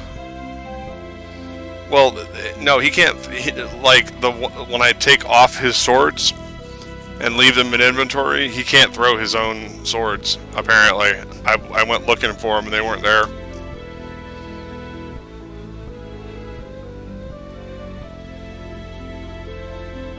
Apparently not.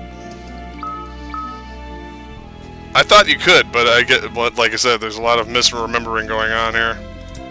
To be honest with you, until I get shurikens, I'm not terribly worried about the throw feature. I'm honestly considering selling off a couple of those swords I've been holding on to, even though they are decent throwing weapons for him.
Alright, now that I've run around and collected all that crap before I go and see the king and queen, let's save one more time just to be on the safe side.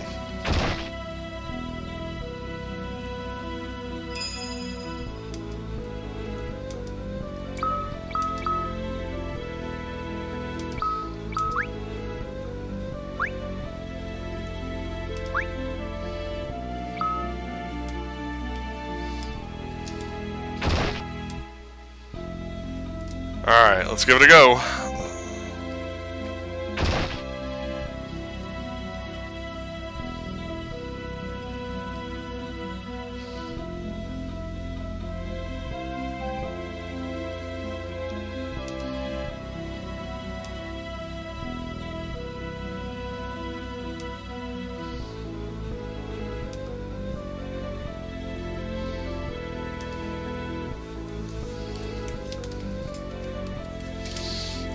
Ugh, my foot started falling asleep here.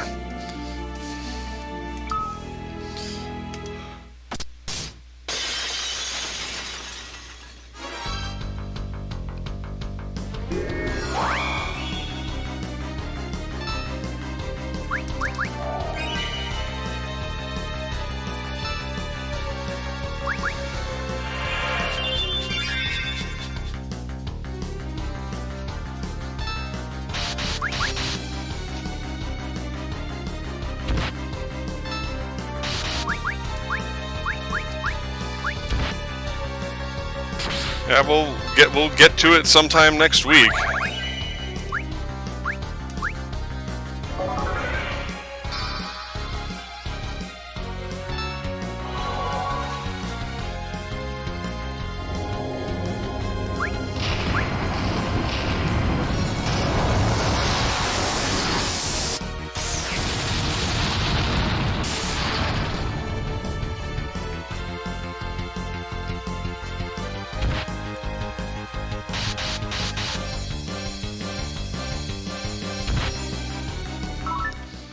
How many hit points does she have? 21,000. Give or take.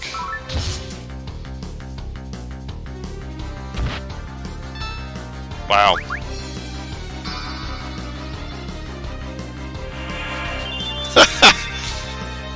Free raise. Didn't hit the right person though.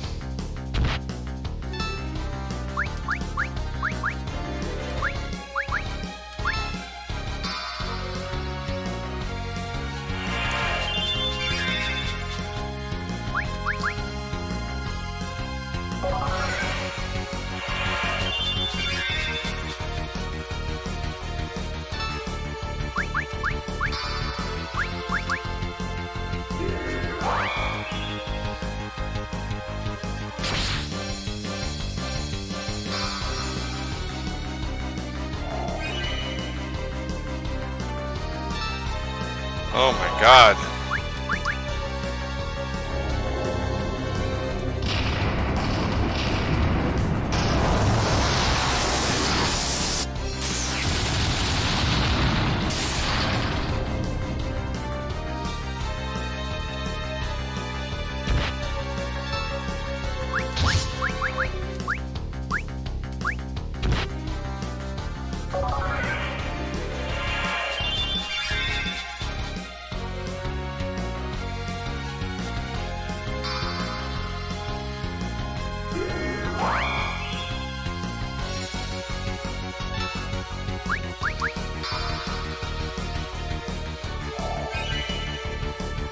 Be nice if it actually hit somebody that needed it.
Come on.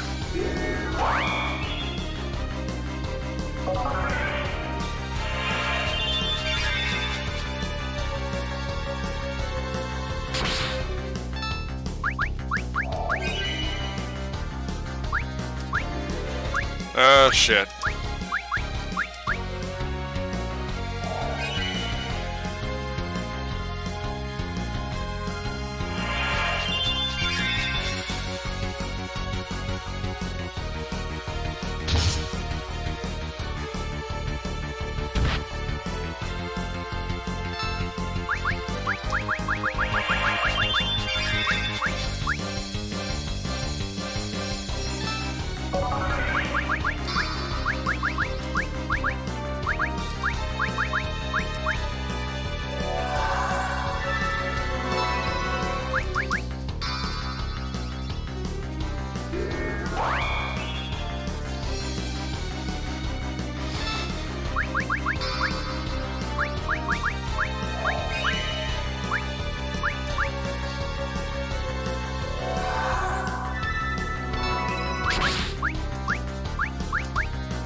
Oh, shit.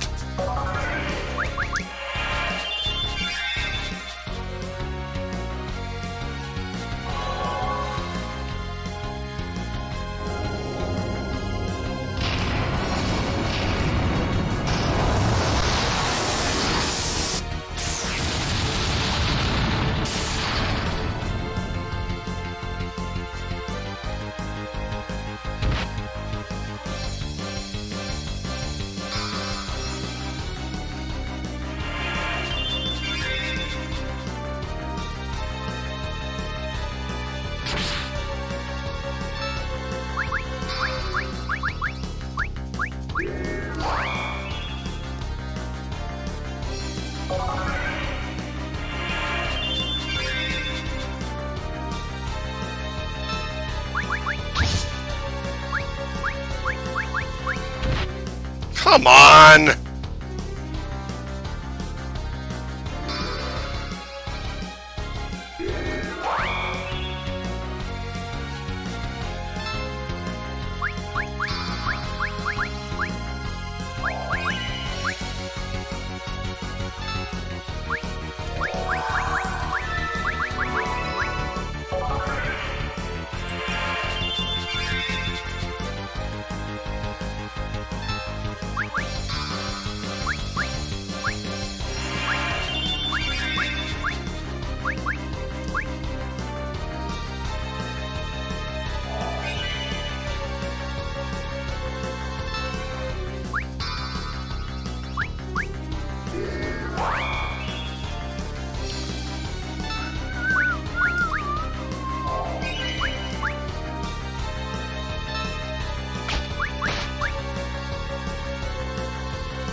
Come on, Jesus Christ!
Oh, finally.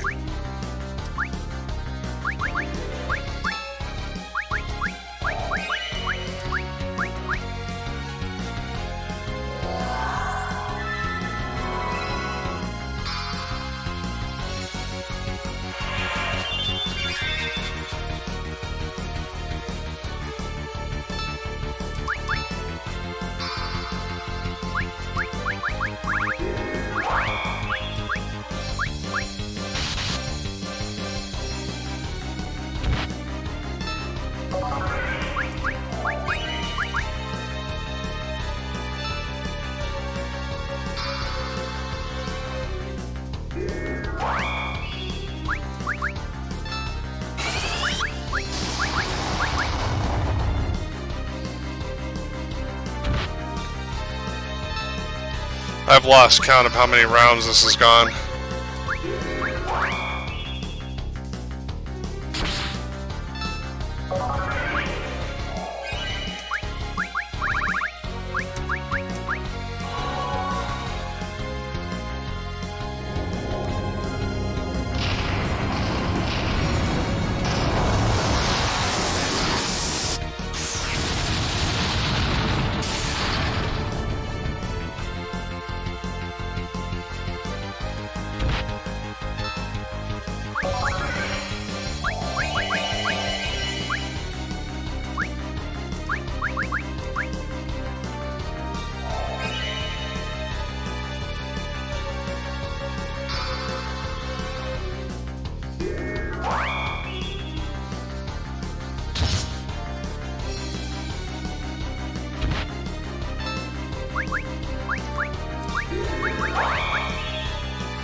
Come on, get to Rosa.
Yeah, it never is. This one was designed deliberately to be as infuriating as possible.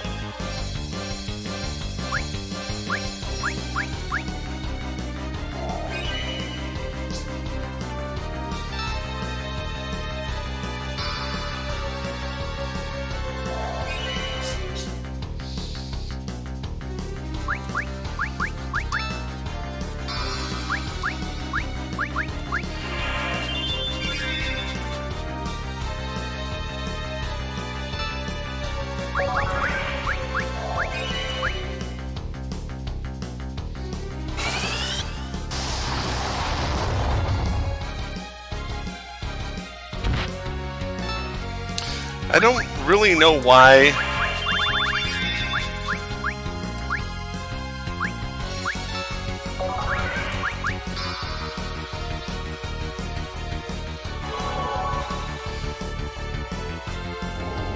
I don't really know why Raise doesn't give you a small amount of hit points.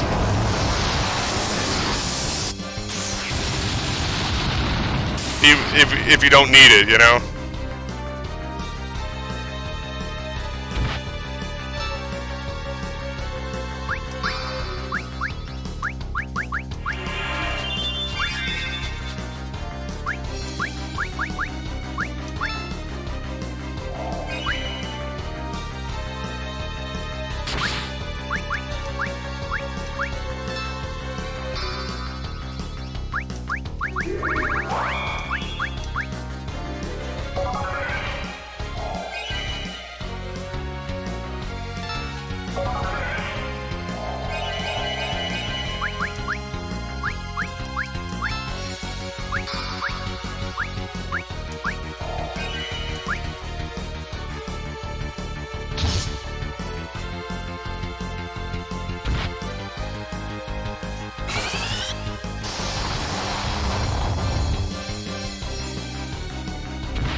No, Tippy.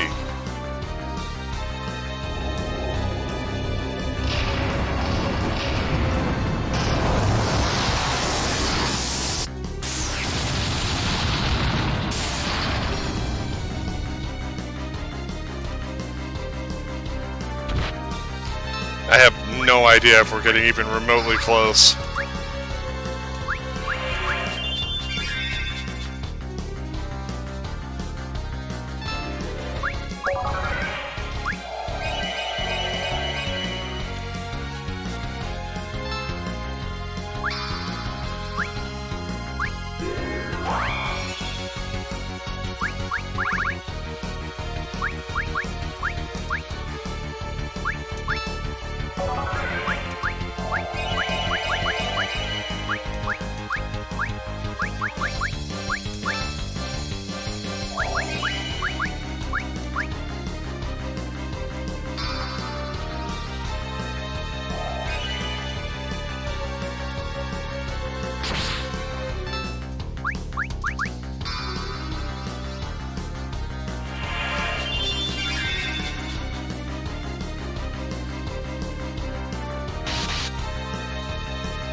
Oh, come on.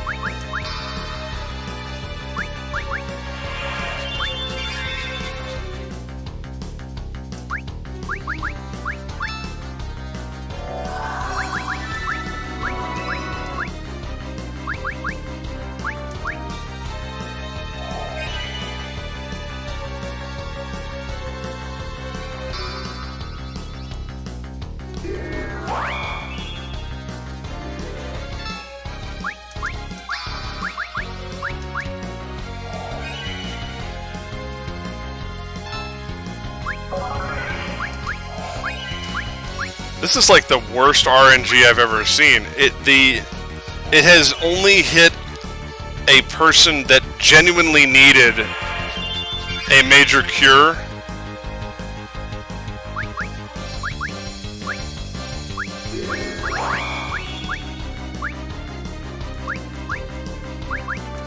Once.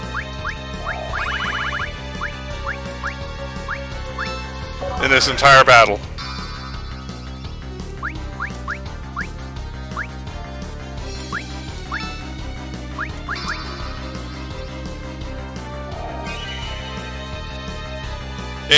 I would say that it has hit somebody who has needed, who is at full health 98% of the time.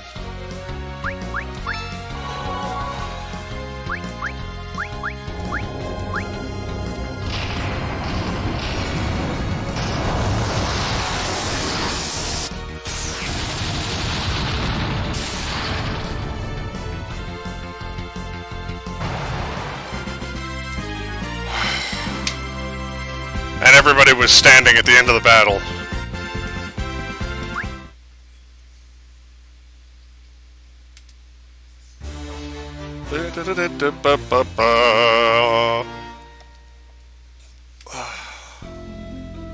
Now, we are not dummies. We are going back to the save point.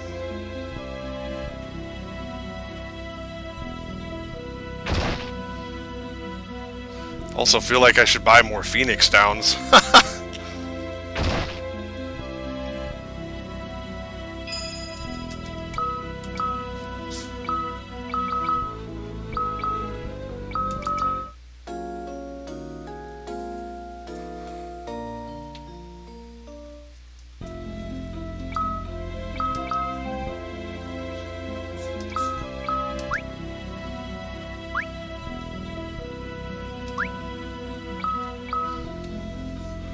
Alright.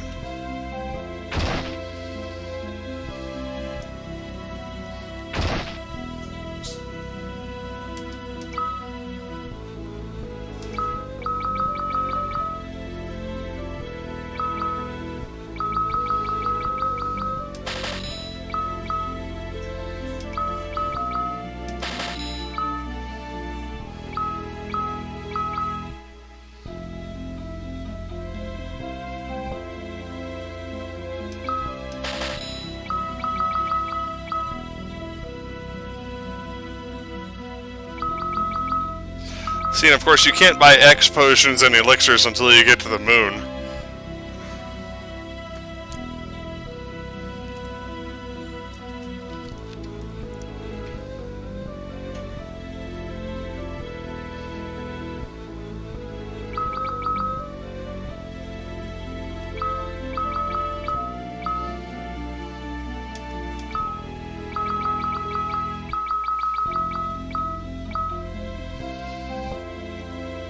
Well,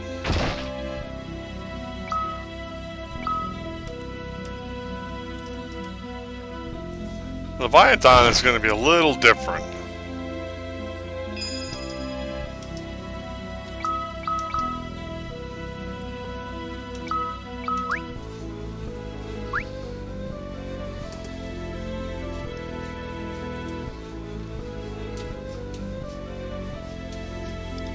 It says hit strong with edge throwing shurikens. Where do they sell shurikens?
Wait, did they have any ethers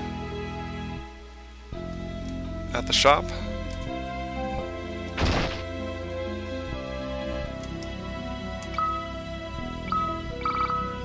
Nope.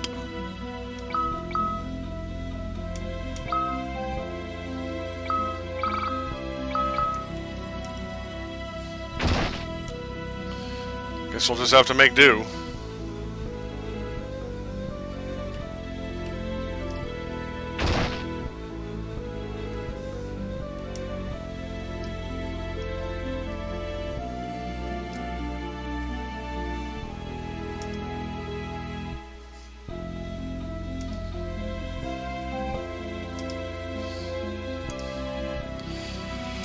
We'll give it a go.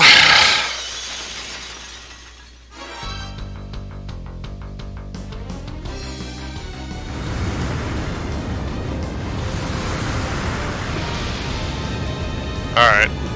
Well, at least we get the worst of it right off the bat.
That was a hit.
Oh my god, this is just going on forever.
Yeah, the problem is that because of ATB, I have to move so fast to avoid getting overwhelmed that I've lost count. Like, I can't even get like a rough estimate on what it is, but he's supposed to have about 25,000 hit points.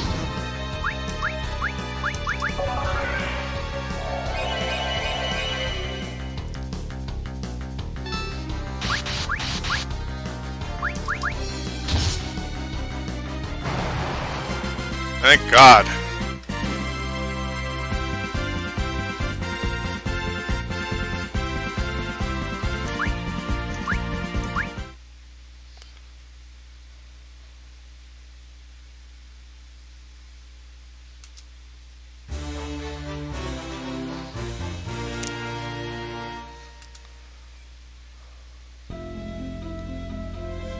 Jesus Christ.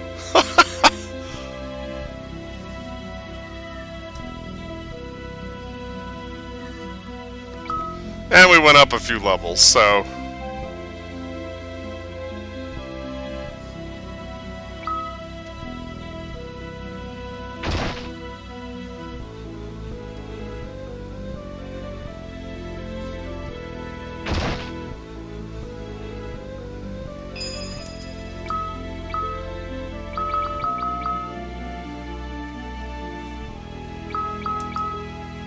she can be, but unlike her, if I'm not mistaken, unlike her self stuff, when she hits the cure, it hits the whole team. And it's kind of weird because, of course, the way they set that up in the game, she only hits one person at random. But if I'm not mistaken, she's actually quite useful.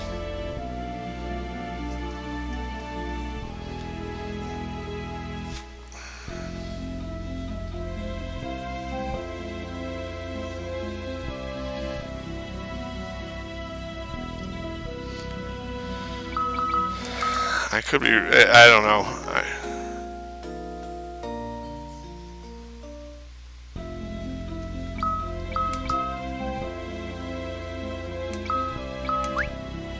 I gotta tell you guys, this is one of my least favorite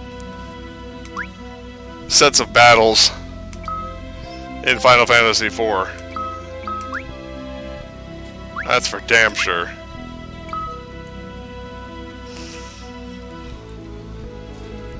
Alright, well, that's enough fun for 1 week.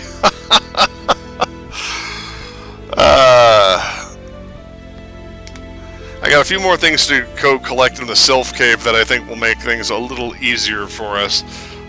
And then we'll take another stab at the Sealed Cave, because those trap doors were really getting the drop on me, so I may have to grind up to level 40 before I attempt the cave again. Yeah, that was fugly, as they say. Alright, let's switch that. Alright. Yeah, that was quite ugly. but at least we accomplished something. You know, we got a few levels. We explored the Sylph Cave. We found Yang, and we got Ashura and Leviathan, which are somewhat useful. Leviathan probably more so than Ashura in this particular case. So yeah, and we got them before returning to the overworld. So I think that'll make a few things easier. Plus, that rat tail means that we can get the adamantite, so that way we can get the Excalibur sword, and which obviously is Cecil's best weapon until he gets the crystal sword on the moon.